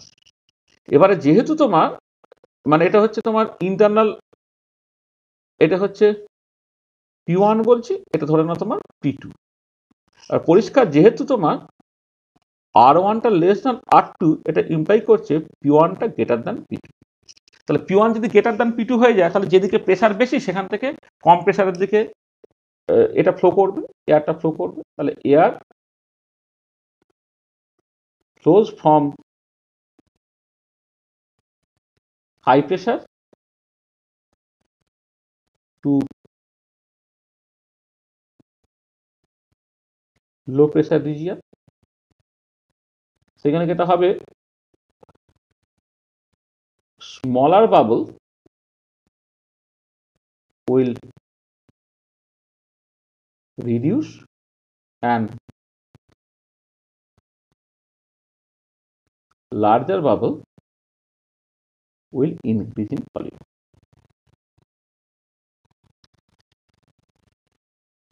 ছোটটা আরো ছোট হবে আর বড়টা হচ্ছে তোমার আরো বড় হতে থাকবে।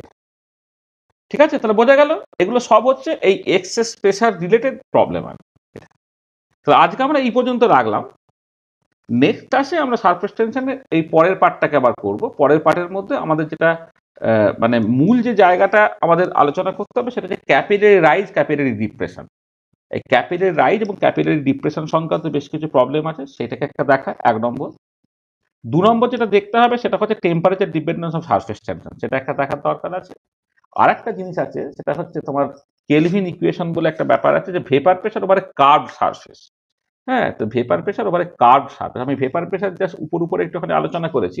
এবারে ভেপার প্রেসার ওভারে কার্ভ সারফেস কি হবে সেইটা একটুখানি আমাদের দেখতে হবে। ঠিক আছে, এইটা তো দেখো তাহলে যতটুকু বলেছি এইটা পরিষ্কার তো, কোনো অসুবিধা নেই তো? ঠিক আছে।